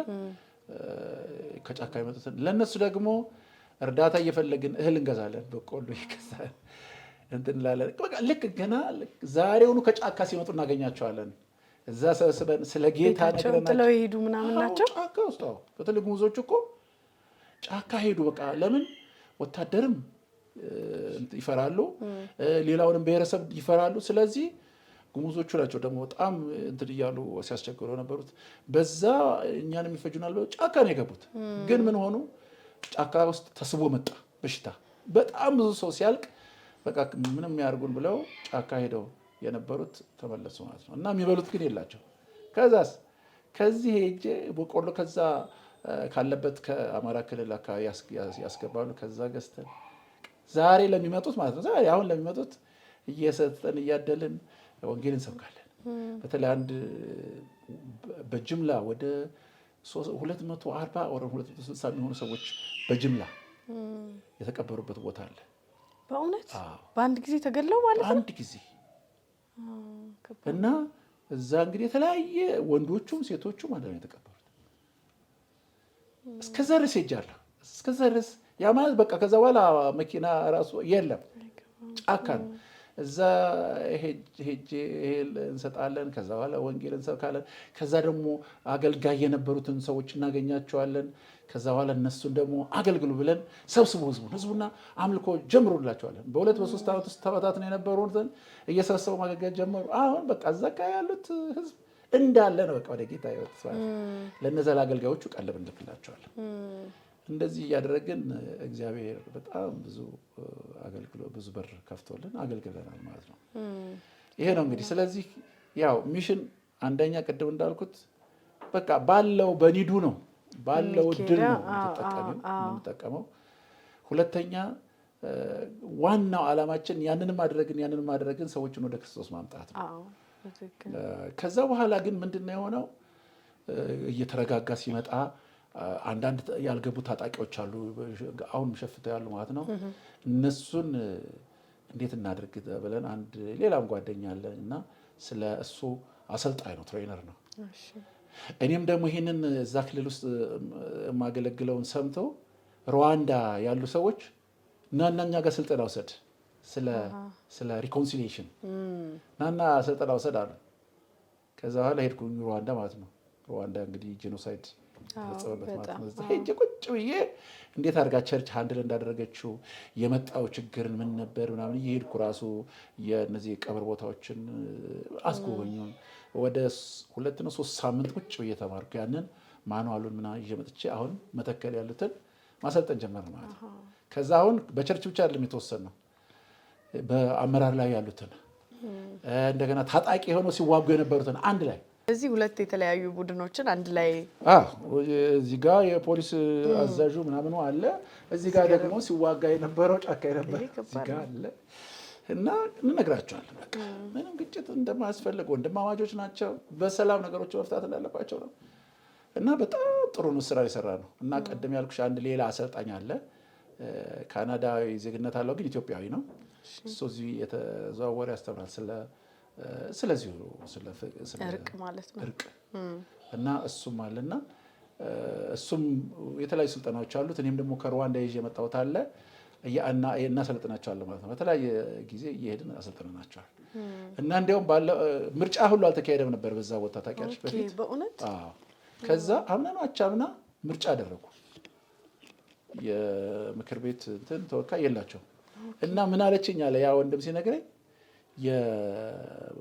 ይሄ ምርጫ ቦርድ እንትኖች አሉ ባለስልጣን እና ያው የታወቀ ስለሆነ ይቀርባቸዋል። ከፍተኛ የመንግስት ባለስልጣናትንም ያሰለጥናል እና ደውላ አለኝ ሲነግረኝ እናንተ የለፋችሁት ልፋት ውጤት አምጥቶ ይሄውና ሰላማዊ ምርጫ እዛ አካባቢ ሰላማዊ ምርጫ ማድረግ ችለናል ብላ አመሰገነችኝ ብሎ ደውሎ ነገረኝ። እና እንግዲህ ይኸው በቃ ሚሽን ማለት ዝም ብሎ ወንጌል ብቻ መስበክ አይደለም።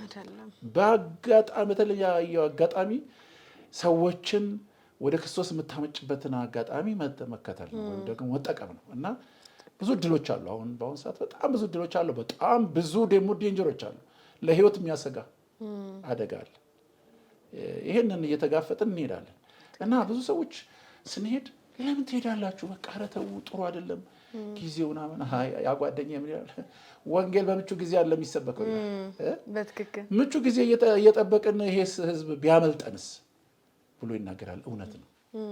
እና ብዙ ጊዜ እኔ እግዚአብሔር ይናገረኛል። እግዚአብሔር ሲናገረኝ ከውስጥ ያለው ፍርሃት ይለቀኛል፣ እየሄድን እናገለግላለን ማለት ነው። እንደዚህ ነው እያደረግን ያለ ነው እና ብዙ አገልጋዮችን አፍርተናል። ብዙ አብያተ ክርስቲያናትን እንዲተክሉ የተለያየ ነገር አድርገናል። እኛ ራሳችን ሄደን ወንጌል ሰብከን አይደለም ቤተክርስቲያን የምንተክለው። ቤተክርስቲያን የሚተክሉና የሚያገለግሉ ሰዎችን ነው የምናሰለጥነው። ልክ ጌታ ኢየሱስ ክርስቶስ ደቀ መዛሙርትን አሰልጥኖ እንደላካቸው የእኛም ስትራቴጂ ይሄ ነው እንትናችን እና ስልጠናውን እናሰለጥናቸዋለን፣ እንጸልይላቸዋለን። ስለ ሚሽን በደንብ ባለ ራእዮች እንዲሆኑ እናደርጋቸዋለን። ከዛስ ይሄንን ስራ እኛ ባንመጣና እኛ የመምጣት እድሉ ወይ ደግሞ ወደ ጌታን ብንሄድ ይሄንን ስራ እናንተ ናችሁ የምትሰሩት ብለን ደግሞ የራእዩ ባለቤት አድርገናቸው ነው የምንመጣው። በሄድንበት በሙሉ የሚሽኑ ራእይ ባለቤቶች እንደሆኑ እያሳመን ነው የምንመጣው። ስለዚህ አሁን ባንሄድ ራሳቸው ይቀጥላል። እኛውን የምንሄደው ለማሳየትና ተጨማሪ ነገር ለመጨመር እንጂ የወንጌሉን አገልግሎት ራሳቸው በራሳቸው ይሰብታል። እና ይሄንን ነው እንግዲህ የተለማመድ ነው። በዚህ ውስጥ እግዚአብሔርን በረከት አይተናል ስናገለግል። ሌላው ምንድን ነው የሚያስፈልገንን ነገር ሁሉ እግዚአብሔር ያዘጋጃል። አገልጋይ ለመደገፍ ከፈለግን ለአገልጋይ ቀለብ የሚሆን እግዚአብሔር ያዘጋጃል። እኛ ስልጠና ለመስጠት ከፈለግን ስልጠናውን የምናካሄድበትን ገንዘብ ያዘጋጃል። እኔና ጓደኛዬ የምንሄድበትን ወጪ የሚገርመው እኛ ከሄድን ወጫችን ብቻ መዝገበን መስጠት ነው ለነዛ ሰዎች ማለት ነው። ይሄን ያህል ወጪ አውጥተናል፣ ይሄ ትራንስፖርት ነው ምናምን ብለን ሪሲትና መስጠት ብቻ ነው። እነሱ ጠቅላላ ይሸፍናል። መናውን እግዚአብሔር ያዘጋጃል። በቃ እግዚአብሔር ፕሮቫይድ እንደሚያደርግ በሚሽን ውስጥ ፕሮቪዥን አለ። ጥሪ ያለ ይኖርሽ እንጂ ፕሮቪዥን አለ። ይሄንን 100% ያየሁት ነገር በቃ ለአገልግሎታችንም ቢሆን ለምንረዳቸው ሰዎች ቢሆን እኛም ደግሞ ስንሄድ ለምንጓጓዝበት በሙሉ አንድ ቀን በእጥረት ምክንያት ፕሮግራም ሰርዘን አናውቅም። በፍጹም አጋጥሞን አናውቅም። እንዲያውም ትርፍ ነው። አንዳንድ ጊዜ ይሄንን እኛውን ደግሞ ለማን በጀት እንመድበው ሁሉ የምንልበት ጊዜ አለ እና ሚሽን ማለት ትልቅ ኢሹ ነው። ትልቅ ጉዳይ ነው። ብዙ ነገሮች የያዘ ነው። ምሪቱን የሚሰጠው እግዚአብሔር ነው። ኃይሉን የሚሰጠው እግዚአብሔር ነው። የሚያስፈልገን ነገር የሚሰጥ እግዚአብሔር ነው። የሰዎችን ልብ የሚሰጥ እግዚአብሔር ነው። የሚጠብቀንም እግዚአብሔር ነው። ሁሉንም እግዚአብሔር ሉዓላዊ የሆነው እግዚአብሔር መንፈስ ሁሉንም ተረክቦ ሲያሰራን አይተናል። እስከዛሬም ድረስ እያሰራን ያለው ይሄ ነው እና ቤተሰብ ሌላው ቀጣዩን ትውልድ የሚሽን ባላደራ ከማድረግ አንጻር ዋናው ምናልባት ያንቺም ወደፊት እንዲሆን ሆኖ ማየት የምትፈልጊው አንዱ እንደሆነ አስባለሁና ከነገርሽኝ አንጻር መጀመሪያ ትልቁ ነገር መንፈሳዊ ሕይወት ነው። መንፈሳዊ ሕይወት ማለት ነው ቤተሰብ ስለ ጌታ ለልጆቻቸው በደንብ ማስተማር ቢችሉ፣ አንድ ላይ እግዚአብሔርን ቃል ማጥናት፣ የጌታን ነገር እያወቁ እንዲያድጉ ቢደረጉ እና የእግዚአብሔርን ቃል እያወቁ ጸሎትን እየጸለዩ ከጌታ ጋር ያላቸውን ህብረት ዲቨሎፕ እያደረጉ ቢመጡ የእግዚአብሔርን ድምፅ መስማት እንዲችሉ የእግዚአብሔርን ድምፅ የመስማት ልምድ እንዲያዳብሩ ከማስተማር ከመምራት እሱንም ጨምሮ ማለት ነው ያንን ቢደረግ ከዛ በኋላ ደግሞ ስለ ሚሽን ስለ ወንጌል ተልእኮ ስለ ወንጌል ስብከት ውስጣቸው ፓሽን መፍጠር ቢቻል ይሄ እንግዲህ ብዙ መንገዶች አሉ። ስለ ወንጌል በመንገር የሚሽነሪዎችን ታሪክ የወንጌል መልእክተኞችን እንዴት ቤተክርስቲያን እንዴት እንደተስፋፋች በመንገር ምስክርነቶችን እንዲያዳምጡ በማድረግ በዛ መንገድ ትውልዱን የሚሽን ባለቤት የሚሽን ባላደራ ማድረግ ይቻላል እያስባለሁ። ግን ይሄ በጣም የተቀናጀ ስራ ይፈልጋል። ማለት የአንድ ቤተሰብ ብቻ ወይ ደግሞ የአንድ አካባቢ ቸርች ብቻም ሳይሆን ቸርቾች በአጥቢያቸው አጥቢያዎች ደግሞ በቤተ እምነታቸው ወጥ የሆነ ስራ መስራት አለባቸው። ዋናው ግን የመንፈስ ቅዱስ ኃይል ነው። የመንፈስ ቅዱስ ሙላት የፈለገው ስልጠና ብትሰጪ የፈለገው እውቀት ቢኖራቸው የመንፈስ ቅዱስ ህልውናና ኃይል ከሌለ ያን ያህል ውጤታማ አይሆንም። እና ሁሉ ጊዜ እኔ ሳስተምር ምንም ስለዚህ ነው የምነግራቸው። የሆሊ ስፒሪት ፕሬዘንስ ያስፈልጋል። ለምን ጌታ ኢየሱስ ክርስቶስ ወደ አብ ካረገ በኋላ ዋናውን የሚሽን ዋና ባለቤትና ዋና ስራ አስኪያጅ የሆነው መንፈስ ቅዱስ ነው። እሱን የመስማት እሱን የመከተል የእሱን ኃይል የመለማመድ ትሬንድ ከሌለ ምንም የተለያየ ቴክኒክ ቢማሩ ለውጥ ያመጣል። ቴክኒክ ሚሽን አይሰራም። የተወሰነ አሲስት ሊያደርግ ይችላል። ለሚሽን ዋናው ነገር የመንፈስ ቅዱስ ኃይል ነው። ስለዚህ ቤተክርስቲያን ስለ መንፈስ ቅዱስ ሙላት ማስተማር አለባት። ስለ መንፈስ ቅዱስ ሚሽን እና ሆሊ ስፒሪት መንፈስ ቅዱስ በቃ አንድ ላይ የሚሄዱ ናቸው። ለምን? መንፈስ ቅዱስ የወንጌል መንፈስ ነው። ወንጌልን ሰው ሁሉ ሰምቶ ወደ መዳን እንዲመጣ ይህንን ለማድረግ ነው መንፈስ ቅዱስ ይወጣ ክርስቶስን ተክቶ አይደለም። ስለዚህ ለመንፈስ ቅዱስ ህልውና ቤተክርስቲያን ትልቅ እውቅና መስጠት አለባት። ትልቅ መሪነት ልክ እንደ ያቺ አንጾኪያ ቤተክርስቲያን። አንጾኪያ ቤተክርስቲያን እኮ የሚገርሙ ናቸው። ሌላ አይደለም እኮ እየጾሙ እየጸለዩ እያመለኩ እያሉ መንፈስ ቅዱስ መጣና ሳውልና በርናባስን ለፈለኳቸው ስራ ለዩልኝ አላቸው። ለምንድን ነው ይሄንን መስማት የቻሉት? መጸለይ ስለቻሉ ነው። ያ በዛ ሙቭመንቱ ስለነበሩ ነው። እግዚአብሔርን ድምፅ መስማት ስለቻሉ ነው። ደግሞ ጸለዩ ይላል። ከጸለዩ በኋላ ኮንፈርም አደረጉ ማለት ነው። እግዚአብሔር ለካ እነዚህ ሰዎች ፈልጓቸዋል ብለው እጃቸውን ጭነው ጸለዩላቸው። ጭነው ጸልየው ሲሄዱ በመንፈስ ቅዱስ ተመርተው ነው የሚለው። ከአንጾኪያ ቤተክርስቲያን ራሱ ተነስተው ሲሄዱ በመንፈስ ቅዱስ ተመርተው ወደ ሴሌውቂያ ወረዱ ይላል። የቦታ ስም ነው። ወደ ቆጵሮስ፣ ከዛ ወደ ገላትያ ይሄን ሁሉ ያደረጉት ጀማሪው ከዛ ከአንጾኪያ ሲያስጀምራቸው መንፈስ ቅዱስ ነው። ሲመራቸውም የነበረ መንፈስ ቅዱስ ነው። ወደዚህ ሂዱ ወደዚያ አትሂዱ እያለ ታስታውሽ ከሆነ ሐዋርያት ሥራ ምዕራፍ 6 ላይ እንዳትሄዱ ብሎ የተከለከለበት ጊዜ አለ። ወንጌል እንዳይሰብኩ አይደለም። ወንጌል ቅድሚያ የሚሰጣቸው አካባቢያቸውን መንፈስ ቅዱስ ስለሚያውቅ መጀመሪያ እዛ ጋር እንዲሄዱ ነው እንጂ በኋላ እኮ የተከለከሉበት ቦታ ሄደዋል። ግን ይሄንን የምታየው ምንድነው? ሮል የመንፈስ ቅዱስ ሚና ከፍተኛ ነው፣ ወይም ዋና ነው። የማይተካ ዋና ገዢ ሚና ያለው በሚሽን ውስጥ መንፈስ ቅዱስ ነው፣ ሆሊ ስፒሪት ነው። አሁን መንፈስ ቅዱስ በቤተ ክርስቲያናችን ውስጥ ምን ያህል እየሰራ ነው? ምን ያህል እየተገለጠ ነው? ምን ያህል ቤተ ክርስቲያን መንፈስ ቅዱስን ታዳምጣለች? ምን ያህል ቤተሰቦች ለመንፈስ ቅዱስ ሙላት ለልጆቻቸው ይጸልያሉ? እንግዲህ አንቺ መልሱን አንቺ መልስ ትችላለሽ። አብዛኛው ቤተሰብ ትምህርቱ እንዲያጠና ነው፣ ልጁ ትምህርቱ እንዲያጠና ወይ ደግሞ ያለው ነገር ላይ ጎበዝ እንዲሆን ነው እንጂ መንፈስ ቅዱስ ሙላት ላይ መጽሐፍ ቅዱስ ጥናት ላይ ምናምን ብዙ ቤተሰብ እንደዛ አይመስለኝም። እኔ እንደማስበው እኔም እንደዛ ነው የማስበው። የኔ ልጆች ራሳቸው እኔ ራሴ አሁን አገልጋይ ሆኜ ማለት ነው እንደዚህ አድርገው ምናምን እንጂ እንደው ስለ መንፈስ ቅዱስ ሙላት እንደዚህ በእርግጥ እንጸልያለን በጣም አሁን በተለይ አሁን እግዚአብሔርም ትልቅ ሪቫይቫል በዚህ ምድር ላይ እንደሚመጣ ጌታ ስለተናገረን አሁን እየጸለይን እየጠበቅን ያለ ነውና እንጸልያለን። ሁሉ ጊዜ ስለ መንፈስ ቅዱስ እያስተማርኳቸው ነው ያለሁት። ያው ልጆች አሉ፣ የጎረቤትም ደግሞ ቤተሰቦቻችን አሉና ማታ ኤቭሪ ዴይ ሐዋርያት ሥራ እያጠናን ነው ያለ ነው። እና የሚገርምሽ እኔ አሁን ስለ መንፈስ ቅዱስ ደጋግሜ ስናገር እነሱም ስለ መንፈስ ቅዱስ ነው የሚናገሩት። ጥማት ውስጣቸው እያደረ እንዳለ አይቻለሁና እንዲህ ነው። እኔ አሁን ያንን ትልቅ ነገር አድርጌ እያወራሁ ሳይሆን እንደዛ ጀምሬያለሁ ማለት ነው። ግን ሁሉም ቤተሰብ ያንን ቢሆን ሁሉም በየጓዳው ቢተጋ ሲገናኝ እሳት ይቀጣጠላል። በአጥቢያ ደረጃ በጉባኤ ደረጃ ሲሆን እንደዚህ ሲሆን የእግዚአብሔር መንፈስ ቅዱስ ድምፅ ይመጣል። አሁን መንፈስ ቅዱስ ችላ የተባለበት ዘዴ ብቻ ነው፣ ቴክኒክ። እንደዚህ አድርገህ ወንጌል ብትሰብክለት እንደዚህ ይሆናል፣ እንደዚህ ብትለው ልክ ነው፣ እውቀት ጥሩ ነው። ግን ምንም ቢሆን የመንፈስ ቅዱስን ሚና የሚተካ ነገር የለም በሚሽን ውስጥ። እና ሚሽን ካልን መንፈስ ቅዱስ ማለት አለብን። በቃ ሚሽነሪ የሆነ ጄኔሬሽን እናፈራለን ካልን ለመንፈስ ቅዱስ ዋና እውቅና፣ ለመንፈስ ቅዱስ ኃይልና ሙላት በቃ የተዘጋጀ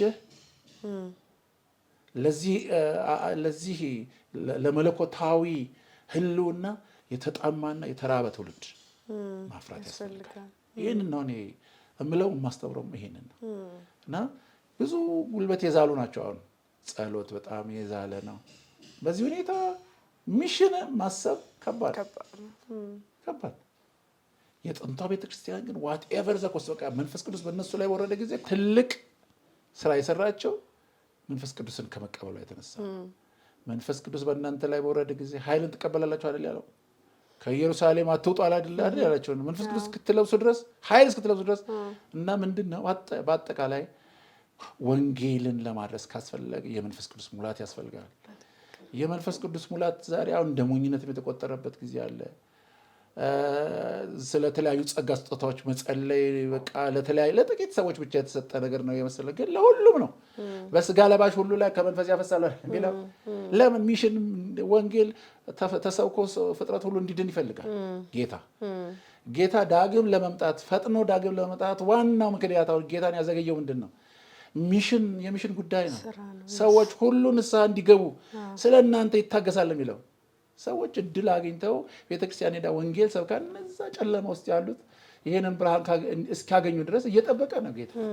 ይሄ ነው እና ለዚህ ፓወር ያስፈልጋል። ዲቫይን ፓወር ያስፈልጋል። ዲቫይን ኢንቮልቭመንት፣ ሰማያዊ ኃይል፣ ሰማያዊ ጉልበት ያስፈልጋል። ከሰው መንፈስ ቅዱስ ከመጣ ይሄ በሰው አይምሮ በሰው ችሎታ ምናምን አይደለም የሚሰራው። ከሰው አይምሮና ከሰው ችሎታ ያለፈና የበለጠ ኃይል ያለው ህልውና ከአንቺ ጋር ይሆናል። ለአንቺ የሚከብድሽ እሱ ከአንቺ ጋር ስላለ ቀላል ነው። በሽተኛ ይፈወሳል፣ አጋንንት ይወጣል፣ ሰዎች ለመንፈስ ቅዱስ ወቀሳ ልባቸው ክፍት ነው የሚሆነው። ይሄንን ይዞ ነው ወንጌል የሚሰበከው እና ሚሽን የሚታሰበው ማለት ነው። እና ለዚህ የመንፈስ ቅዱስ ኃይልና ሙላት ትልቅ ትኩረት መስጠት ያስፈልጋል።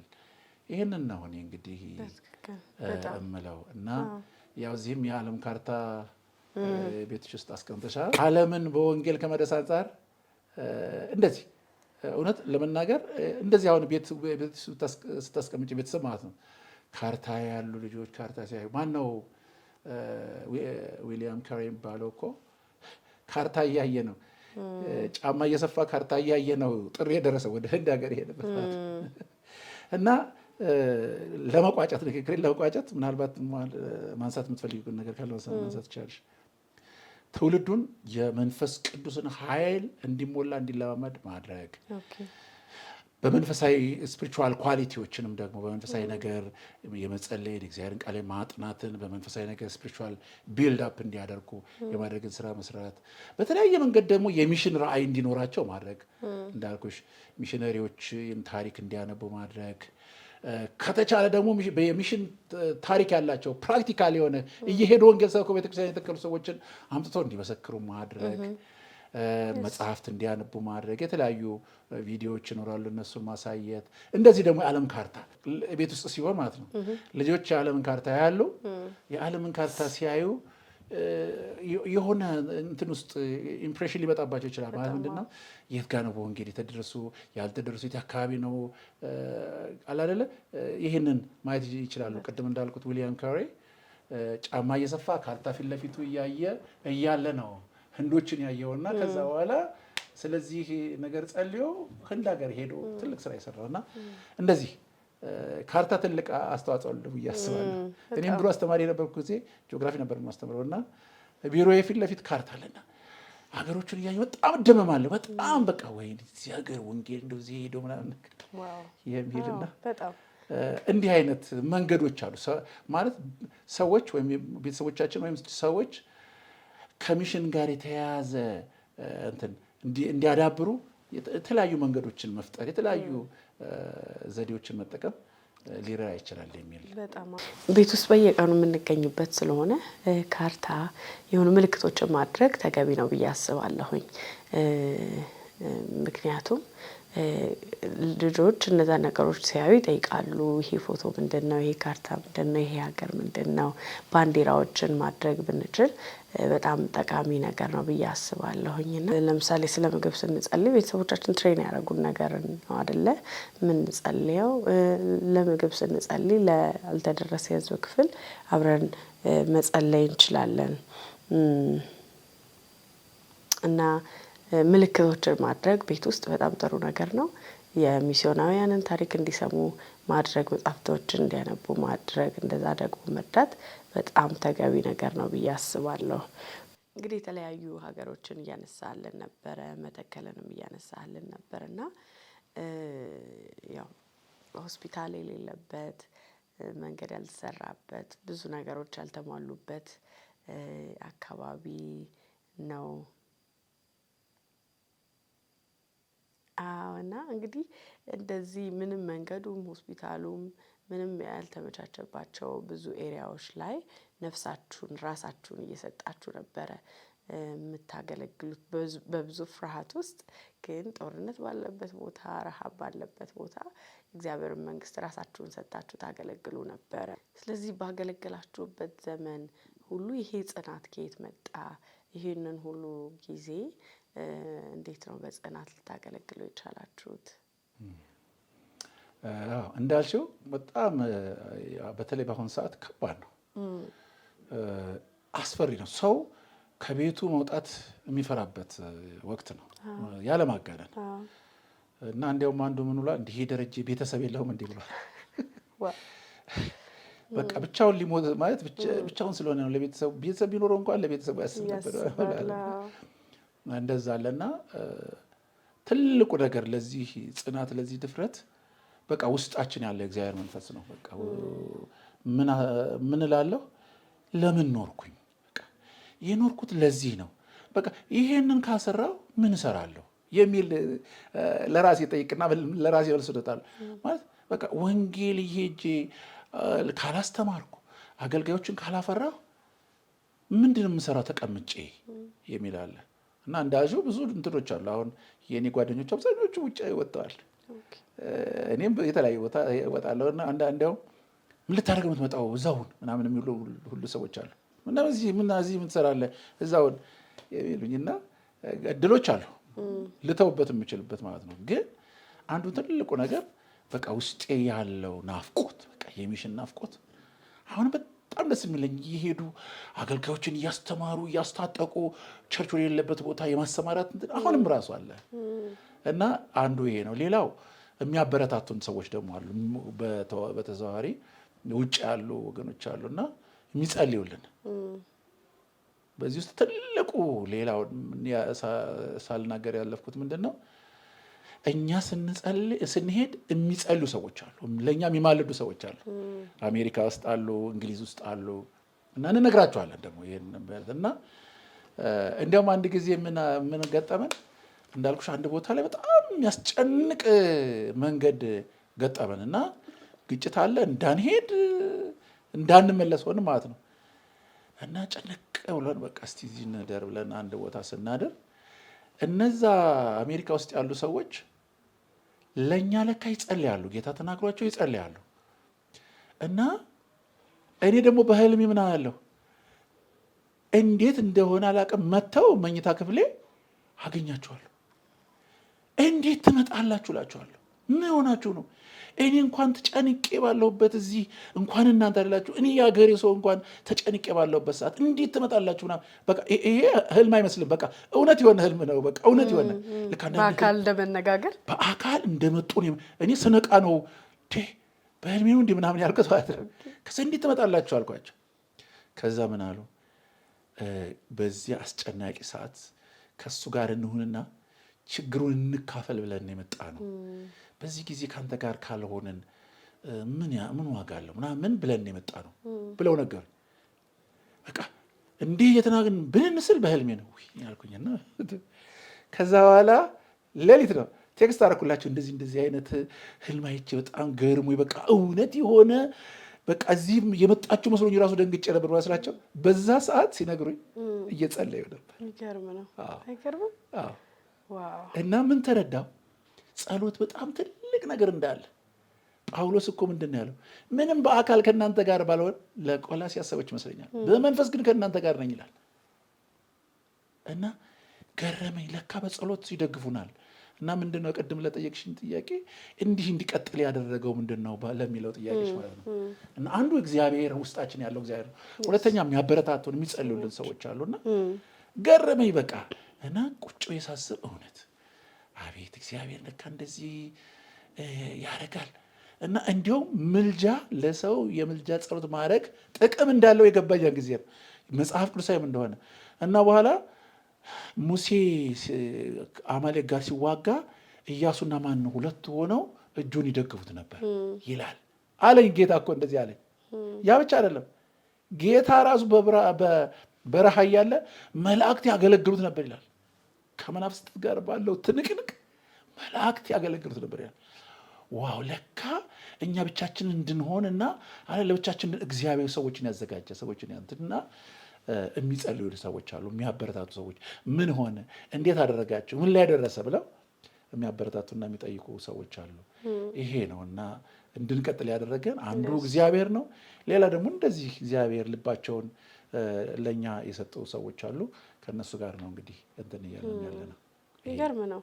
ሰው የእውነት አሁን ስንጸልይ አይመስልም እኮ አይደለ? አይመስልም። ግን በዛ ሰዓት እኛ ራሱ የዛን ሰው ትግል እየታገልን ነው። በጣም እኔ ከዛ በኋላ ነው የገባኝ። እኔ በምልጃ ጸሎት በቃ ካገኘው ለሰውየው ጸልይለታለሁ ካገኘው ፊት ለፊት እንጂ እንደውም እግዚአብሔር ይርዳው ምናምን ብዬ እምነቱ የለኝ። ግን ለካ እጸልይላለሁ ሲባል ቀላል ነገር አይደለም። በቃ እኔን ወክሎ ለካ ከጌታ ጋር እየተነጋገረ ነው። ለእኔ እየተዋጋልኝ ነው ማለት ነው። እና እንደዚህ አይነት እንትናል እና በሚሽን ውስጥ ጸሎት በጣም አስፈላጊ ነው። በጣም በነገራችን ላይ አንድ ትዝ ያለኝ ስለ ባለቤት ያልነገርኩሽ። ፕሊዝ። እሷ ያው ይሄንን ስራ እግዚአብሔር እንደሰጠን ታውቃለች፣ ታምንበታለች። እና አንዱ ልክ ከነዛ ጋር ከሚጸልዩት አንዷ እሷ ናት። እና ሁል ጊዜ ሲሄድ ማለት ነው ሁል ጊዜ ለሚሽን ሲሄድ ሁል ጊዜ ማለዳ 9 ሰዓት ተነስቼ ሲሄድ 10 ሰዓትም ተነስቼ ሲሄድ በቃ አይኗን አሻሽታ ብላ እሷ ነች ጸልያ የምትልከኝ ማለት ነው የምታሰናብተኝ። እና እሷ ሳትጸልይልኝ ሲሄድ ራሱ ፍርሃት ሁሉ ይለኛል። እና ምንድነው ቅድም እንትን ያልኩት ያልጠቀስኩት እና አንዱና ዋናው ነገር ምንድነው እሷ በዚህ ነገር ተባባሪ ባትሆን ስትፈራ ባያት ስትጨነቅ ባያት የሆነ ነገር ማመንታትና እና እሷ ትጸልያለች። በቃ ያለንበትን እየደወለች ያለችበትን ሁኔታ ትጠይቃለች፣ ምን ትላለች። ያው እሷም ትጸልያለች። እና አንዱና ዋናው ፓርት እሷ እንዳላት አውቃለሁና በቃ ሲሄድ ሁል ጊዜ በጣም ማልረሳው ምንድን ነው በቃ ለመሄድ ሳስብ ሁል ጊዜ እሷ ባይጸልይ ብዬ የእሷን ጸሎት ተቀብዬ ነው የምሄደው ማለት ነው። እና እሷም ቤት አለውን በእሷ አንጻር ያለውን እንትን ክፍተት መዝጋቷ ራሱ ሄጄ በነፃነት ማለት ነው ስለ ቤትም እንዳላስብ ስለምንም እንዳላስብ የሆነ ስጋትም እንዳይለኝ በቃ እሷ ሁሉን ነገር ከበር አድርጋ ነው የምሄደው ማለት ነው። በቃ ስሄድ ምንም አልጨነቅም። ቤት ምን ይሆናል እንዴት እሷስ እንዲሁ ትጨነቃለች ምናምን አለ በቃ እሄዳለሁ። እና እንዲያውም አንድ ጓደኛችን አለ አንድ ጊዜ ይዘነው ሄደን ባለቤቱ በየደቂቃው ነው የምደውለው የት ደርሳችሁ ደህና ናችሁ እንዴ እኮ ናችሁ ምናምን እና እንደው ፍርሃት እየተለቀቀባችሁ ነበር በጣም እና አንድ ጊዜ እንደው ሄደን ስንመለስ እፎ ያለ ምን ነው ስለው እንደው በደህና የምንመለስ አልመሰለኝም ነበር ተጨንቄ ነበር። ይሄን ያህል እሱም ይጨነቃል ባለቤቱ ትጨነቃለች። ያ ነገር አልነበረም። እና በጣም ያን ክፍተት ሸፍና በጸሎት ስትደግፈን የደገፈችን ያለችው የእሱም የጓደኛዬ ባለቤት እንደዚሁ እና እነዚህ ሁሉ ትልቅ ቦታ አላቸው እኛን በአገልግሎታችን ሊደግፈን የቻለው ማለት ነው። አብሮ አገልጋዮች ናቸው። በቃ እነሱም በጸሎት ያገለግላሉ፣ እናንተ እየሄዳችሁ ደግሞ በማስተማር ታገለግላላችሁ። ሌሎችም ደግሞ በሌላ ነገር አብረው የሚቆሙ ደግሞ ወገኖች አሉና እግዚአብሔር ይመስገን። እግዚአብሔር በመንግስቱ ውስጥ የሆነ ለእያንዳንዳችን ኃላፊነት አይደል የሚሰጠን ድርሻ። አሁን ቅጥር ቢኖር በዛ ቅጥር ውስጥ እያንዳንዱ በተሰጠው በራሱ ትክክል መቆም አለበት በኃላፊነቱ። ሌላ ሰው ያደረገውን ማድረግ አይደለም። እኔ ግን ማድረግ ያለብኝ ምንድነው? እኔ ደግሞ ለተሰጠኝ ለዛ ኃላፊነት እንዴት ነው ራሴን እየሰጠው ያለው የሚለው ነገር ነውና ስለዚህ የሚጸልይም በመጸለይ መትጋት አለበት፣ የሚሄድም በመሄድ መትጋት አለበት። ደግሞ የሚሰጥም በልግስና መስጠት አለበት። እንደዛ እየሆነ ነው የእግዚአብሔርን ስራ አንድ ላይ መስራት የምንችለው። ልክ ነው። የተለያየ ጌታም ሰዎች የተለያየ ስጦታ የሰጠው ምንድነው አንዱ የሌላውን እንትን ኮምፕሊመንት አድርጎ አሟልቶ ሙሉ ሰው ሆኖ ወንጌልን ተልእኮን እንዲያከናውን ነው፣ ሚሽን እንዲያከናውን ነው። ዋናው በቃ ሁሉ ጊዜ የሁሉም አገልግሎት ተደምሮ ዋናው ግብ ሚሽን ነው። ዋናው የቸርች እንኳን ቤት መጥረግ እንኳን ቢሆን ለምን እንደሚጠርግ ከዛ ከትልቁ ሚሽን ጋር የተያያዘ ነው። ወንበር ማስተካከል ቢሆን ቸርች ውስጥ ከዛ ከዋናው ሚሽን ጋር የተያያዘ ነው እና ሰዎች ስጦታቸውን ማወቃቸው አስፈላጊ ነው። በስጦታቸው ደግሞ ያንን አስበው መሳተፍ ብሌሲንግ ነው። ይሄ በጣም ትልቅ አቅም የሚፈጥር ነገር ነው እና እነዚህ የተለያዩ ስጦታዎች ተደምረው ነው ቤተ ክርስቲያን እንደ አንድ አካል ያው የክርስቶስ አካል አይደለችም እንደ አንድ አካል እንድትንቀሳቀስ የሚያደርጉት እነዚህ ሁሉ እጅ እንደ እጅ እግር እንደ እግር ዓይን እንደ ዓይን ጆሮ ሆኖ ማለት ነው እና እንዳልሽው እያንዳንዱ ሰው በዚህ በታላቁ በግሬት ኮሚሽን ውስጥ ወይም በሚሽን ውስጥ ምንድነው እግዚአብሔር የሰጠኝ ስጦታ ምንድነው የማደርገው ምንድነው አስተዋጽኦ በቃ የኔ ጥሪ ምንድነው ብሎ ማሰብ አለበት። እያንዳንዱ አማኝ ግን በቀጥታም ቢሆን በተዘዋዋሪ ሚሽን ውስጥ በእግዚአብሔር የወንጌል ተልእኮ ውስጥ ሰዎችን የማዳን ተልእኮ ውስጥ ድርሻ አለው ሁሉም ሰው። ሪቫይቫልን በተመለከተ ሪቫይቫልና ሚሽንን በተመለከተ አሁን ነገር በህይወት ትልቅ ቦታ ያለው ስለ ሪቫይቫል ነው እየጸለይኩ ያለሁት። ጌታም ተናግሮኛል የሚሆን ይመስለኛል። በጣም በቅርብ ጊዜ እግዚአብሔር መንፈሱን የሚያፈስ ይመስለኛል። ሪቫይቫል ደግሞ ለሚሽን በጣም ትልቅና አስፈላጊ ነገር ነው። ሪቫይቫል ሲኖር እግዚአብሔር በቃ በግልጽ የሚሰራበት ልክ ሐዋርያት ሥራ ማለት ነው። በግልጽ የሚሰራበት ሁኔታ ነው የሚፈጠረው። ማለት የእግዚአብሔር ህልውና ሙሉ በሙሉ አገልግሎትሽን ነው የሚቆጣጠረው። የሚመራውም እሱ ነው። ግልጽ በሆነ በተጨባጭ ሰዎች በአይናቸው የሚታይ ምልክትን የሚሰራውም እሱ ነው። ሰዎች በቃ ያንን ምልክት ሲያዩ እውነትም መለኮታዊ የሆነ ነገር አለ፣ ይሄ መልእክት እውነትም ይሄ ወንጌል ከመለኮት ነው የመጣው የሚል ማረጋገጫ የሚሰጥበት ኤክስፔሪየንስ ቢኖር ሪቫይቫል ነው። እና የሚገርምሽ አንድ ትልቅ ሰው አሁን ስሙን መጥራት የማያስፈልግም ትልቅ ሰው የእግዚአብሔር ሰው ትልቅ እግዚአብሔር የተጠቀመበት ሰው ሲናገር ቅርብ ጊዜ ሰምቻለሁ። በደጅ ነው ተቀበሉት፣ ሪቫይቫል በደጅ ነው። እኔ እየተጠማው ያለሁት እነዚህ ሰዎች በክብር ሲያገለግሉ ማየት ነው። አሁን በደጅ ነው፣ ይሄው መጥቶላቸዋል፣ ሩቅ አይደለም ምናምን ሲል ወይኔ ያልኩኝ በቃ። እና በጣም ኢገርሊ ኤክስፔክት እያደረኩ ያለሁት ያንን ነው። ያ ሪቫይቫል ሲመጣ በጣም ብዙ ነገር በአጭር ጊዜ ውስጥ ይሰራል። ብዙ ነፍሶች በአጭር ጊዜ ውስጥ ይደረሳሉ። ሪቫይቫል ትቶት የሚሄደው አሻራ ደግሞ ቀላል አይደለም፣ ላስቲንግ የሆነ ነው። ያ ሰዎች ህይወታቸው ይቀየራል። ህይወታቸው ሲቀየር በቃ እግዚአብሔር ራሱ ኢንካውንተር ስለሚያደርጋቸው ማለት ነው። እና ይሄ ነው በሪቫይቫል ነው ብዙ ሚሽኖች ለምሳሌ አሁን እነዚህ ፔንቴኮስታል የሆኑ ቸርቾች እኮ የተጀመሩት በሪቫይቫል ነው። የአዙዛ ስትሪት ነው። አዙዛ ስትሪት ሪቫይቫል ነው አይደል? ያን ጊዜ እሳት ወረደ። ከዛ መንፈስ ቅዱስ እዛ በኃይል በተገለጠበት ቦታ ሄደው ሰዎች ይጸልላቸዋል። አንዳንዱ ጆሮ የተቆረጠ ጆሮ ይቀጠላል፣ ወር የነበረው ይፈወሳል እያለ ሲል ከዛ የእግዚአብሔርን ኃይል እየተሞሉ ደግሞ ሰዎች እየሄዱ ወንጌል መስበክ ጀመሩ። ከዛስ ይሄን ወሬ የሰሙ ከአፍሪካ እየሄዱ ያንን እሳት እየተቀበሉ ወደ አፍሪካ ይዘው ሲመጡ፣ ከኤዥያ የሄዱ ያንን እሳት እየተቀበሉ ይዘው ሲሄዱ እናያለን።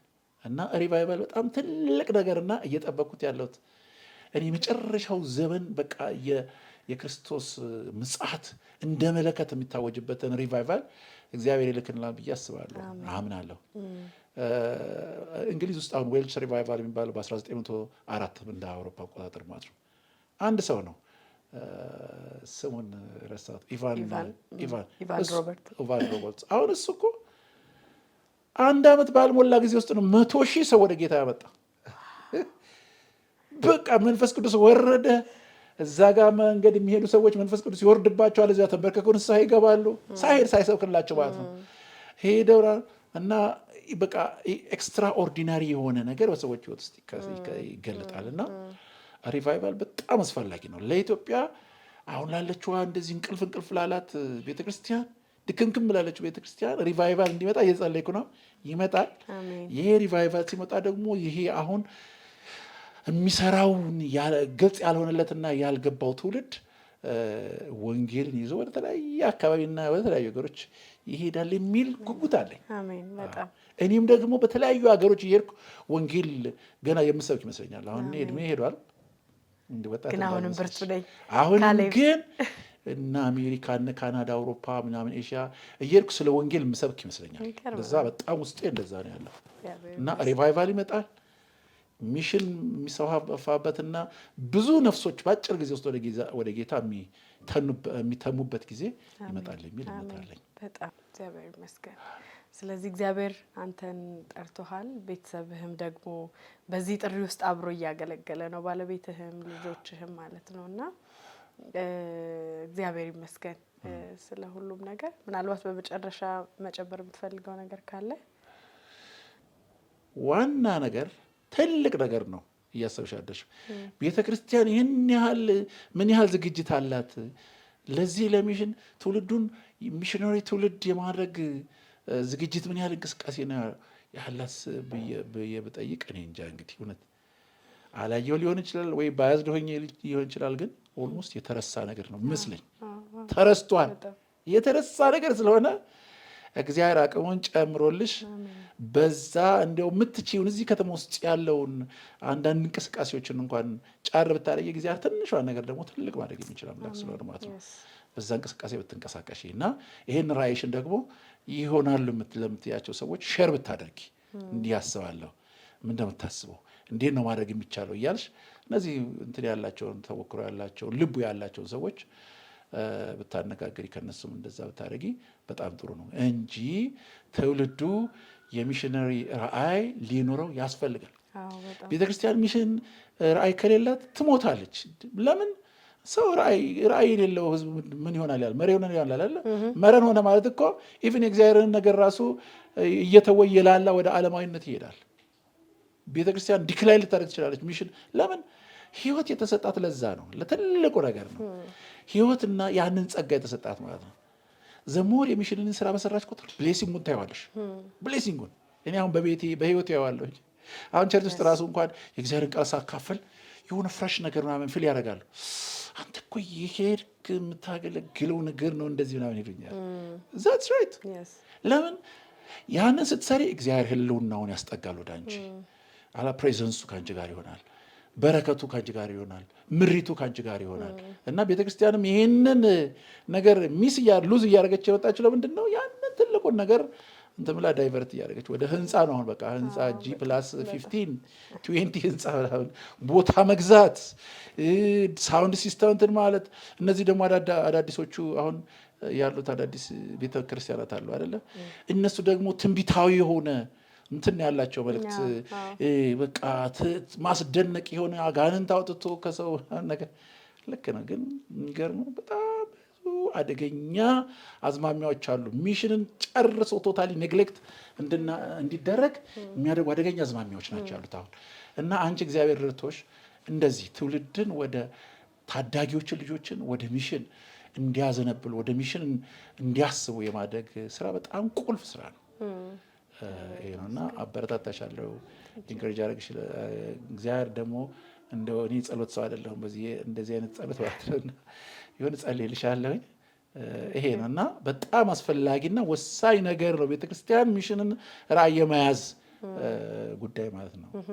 ግን አሁን ስትራግል እያደረገችበት ያለ ነገር ስለሆነ መጸለይ ያለብን። እግዚአብሔር መንፈስ ቅዱስ ደግሞ ምድራችንን እጎበኛለሁ ስላለ ሪቫይቫል ከመጣ ብዙ ሰዎች ይነሳሉ። ብዙ የወንጌል ባላደራዎች እግዚአብሔር የተቀቡ ሰዎች ይነሳሉ። እነሱ አቅጣጫ የሚያሳያቸው ካለ ስለ ሚሽን እያሰለጠኑ አቅጣጫ የሚያሳያቸው ካለ ያ እግዚአብሔር የሚሰራበት ዘመን ሊሆንና ሊመጣ ይችላል ብዬ አስባለሁ እንጂ እንደ አሁኑ የቤተክርስቲያን ሁኔታ የሚሽን ጉዳይ በጣም አሳሳቢ እጅግ እየተረሳ ያለበት ጉዳይ ነው። ስብከታችን በቃ ምድራዊ ነገር እንዲህ ታደርጋለህ፣ ትንቢታችን እንደዛ የሆነ ከመሬት ጋር ብቻ በ15 ቁጥር መስማ የሚያላክክ አይነት ስብከት ነው። ሰማያዊ የሆነ ከሰማይ የመጣውን ሰማያዊ መልእክት አድርሶ ሰማያዊ ብድራት የማግኘት ይሄ ሰማያዊን ጥሪ ተቀብሎ ለዚህ ሰማያዊ ጥሪ ታዞ በመሄድ የክርስቶስን በረከት ለሕዝቦች በማድረስ ዋጋ የመክፈል ጉዳይ ምናምን የመስቀል ጉዳይ ሲነሳ አስፈሪ ነው። ሰዎች ይፈራሉ። ግን ዋናው እሱ ነው። እግዚአብሔርም በዚህ ምድር ላይ እኛን የማኖረው ዋናው ሚስጥር ይሄ ነው። ስለዚህ ይሄ ችላ ከተባለ በጣም ከባድ ውድቀት ነው የሚሆነው። ለዚህ ቤተክርስቲያን ከተነሳች ግን ከሰማይ ያለውን ብሌሲንግ እየተቀበለች ልትለመልም ትችላለች። ኢትዮጵያ አሁን በሱዳን የተከበበች፣ በጅቡቲ፣ በኤርትራ፣ በሶማሌ ጠቅላላ እኮ በቃ ሻገር ስትይ እነ የመን ናቸው ያሉት። ከየመን እኮ ማለት ከጅቡቲ 15 ወይ 20 ኪሎ ሜትር ናት። ቬሪ ክሎዝ። የመን ድሮ የነበረች ክርስቲያን አሁን ውጧት ነው ያኛውና የመን አለ። ሳውዲ አረቢያ እዚህ ነው ያለው። እነዚህ ሚድል ኢስት እኮ አሉ። ከሌሎች ሀገሮች ቤስት ስትራቴጂክ የሆነች ኢትዮጵያ ናት። ለእነዚህ ሀገር ሚሽን ስራ የመስራት ኃላፊነት ያለባት። ለምን ስታተሷ ነው። ብዙ ክርስቲያን አለ፣ ብዙ ቸርቾች አሉ፣ ብዙ ወጣት አለ። ጄኔሬሽኑ አሁን ወጣት እንትን ነው ያ አለ እና ቅርበቱ አለ፣ ባህላዊ ቅርበቱም አለ። ቋንቋ አንድነት ባይኖርም ብዙ ካልቸራል እንትናችን አለ፣ የሆነ ፋሚሊ ስለሆነ ማለት ነው። በብዙ ነገር ቅርበት ያላት ኢትዮጵያ ናት። አሁን ያለችበት አገሪቱ ያለችበት ሁኔታ የሚሽንን ራዕይ ቤተክርስቲያን ብታነሳና በቃ ሚሽን መስራት አለብን ዋት ኤቨር ዘ ኮስት ብላ ብትነሳ የሀገሪቱ ተሰሚነት እየጨመረበት ያለ ጊዜ ነው። አንድ ሁለተኛ ሀገሮች ለኢትዮጵያ ክፍት ናቸው። ሶስተኛ መሄድ የሚችል በጣም ከፍተኛ ቁጥር ያለው ወጣት አለ። በቃ አቅጣጫ የሚያሳየው ነው ፈልገውና ይሄ በጣም ብዙ እድሎች አሉ እና እንደምናውቀው ሚድል ኢስት እና ኖርዝ አፍሪካ ዋናው ጨለማ አይደለ? ይህንን ጨለማ ለዚህ በረከት እግዚአብሔር ኢትዮጵያ ላይ እርጋት የሚችልበት ሁኔታ ላይ ነው ያለችው የምትገኘው። ዝግጅቱ ነው የሚያስፈልገው። እግዚአብሔር ይመስገን። ቴንክ ዩ። እግዚአብሔር ይባርክ ፓስተርዬ።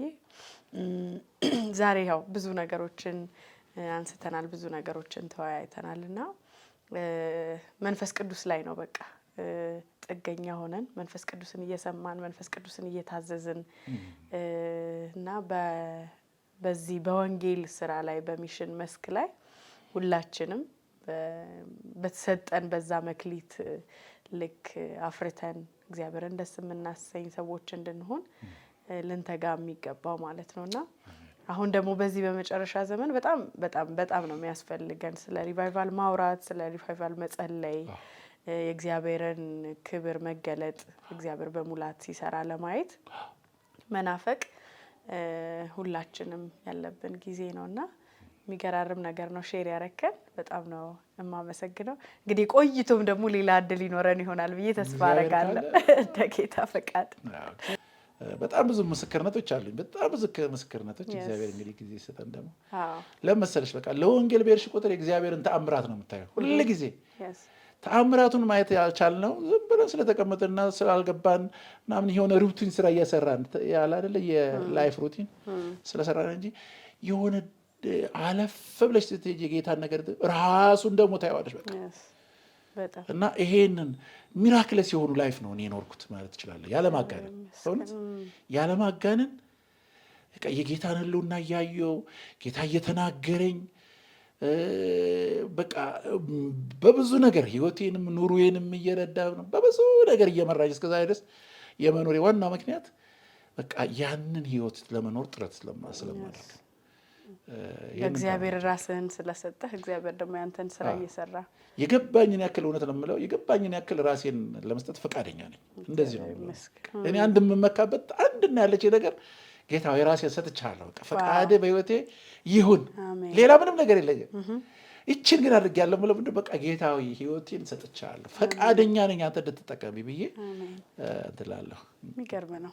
ቴንክ ዩ ተባረክ። አንቺም እግዚአብሔር ይባርክሽ። አሜን አሜን። ፓስተርዬ ውድ ተመልካቾቻችን እጅግ አድርገን እናመሰግናለን። እንግዲህ እስከ ፕሮግራማችን ፍጻሜ ከኛ ጋር ስለነበራችሁ ያው በተቻለን አቅም ጥሪ ነው የምናቀርበው ለእናንተ ለወላጆች፣ ለአሳዳጊዎች፣ ለቤተ ክርስቲያን በሙሉ ጥሪ ነው የምናቀርበው። ህይወታቸውን ነፍሳቸውን ሳይራሩ ለእግዚአብሔር መንግስት ለወንጌል ስራ የሰጡ ብዙ አባቶች አሉ፣ ብዙ ወንድሞች እህቶች አሉ። ወደዚህ የሚሽን ስራ ደግሞ እንድትገቡ ሁላችሁንም ኑ ነው ማለት የምንችለው። በጸሎት አብራችሁ ማገልገል ትችላላችሁ። ገንዘባችሁን በመስጠት አብራችሁ ማገልገል ትችላላችሁ። እንዲሁም ደግሞ በመሄድ አብራችሁ ማገልገል ትችላላችሁ።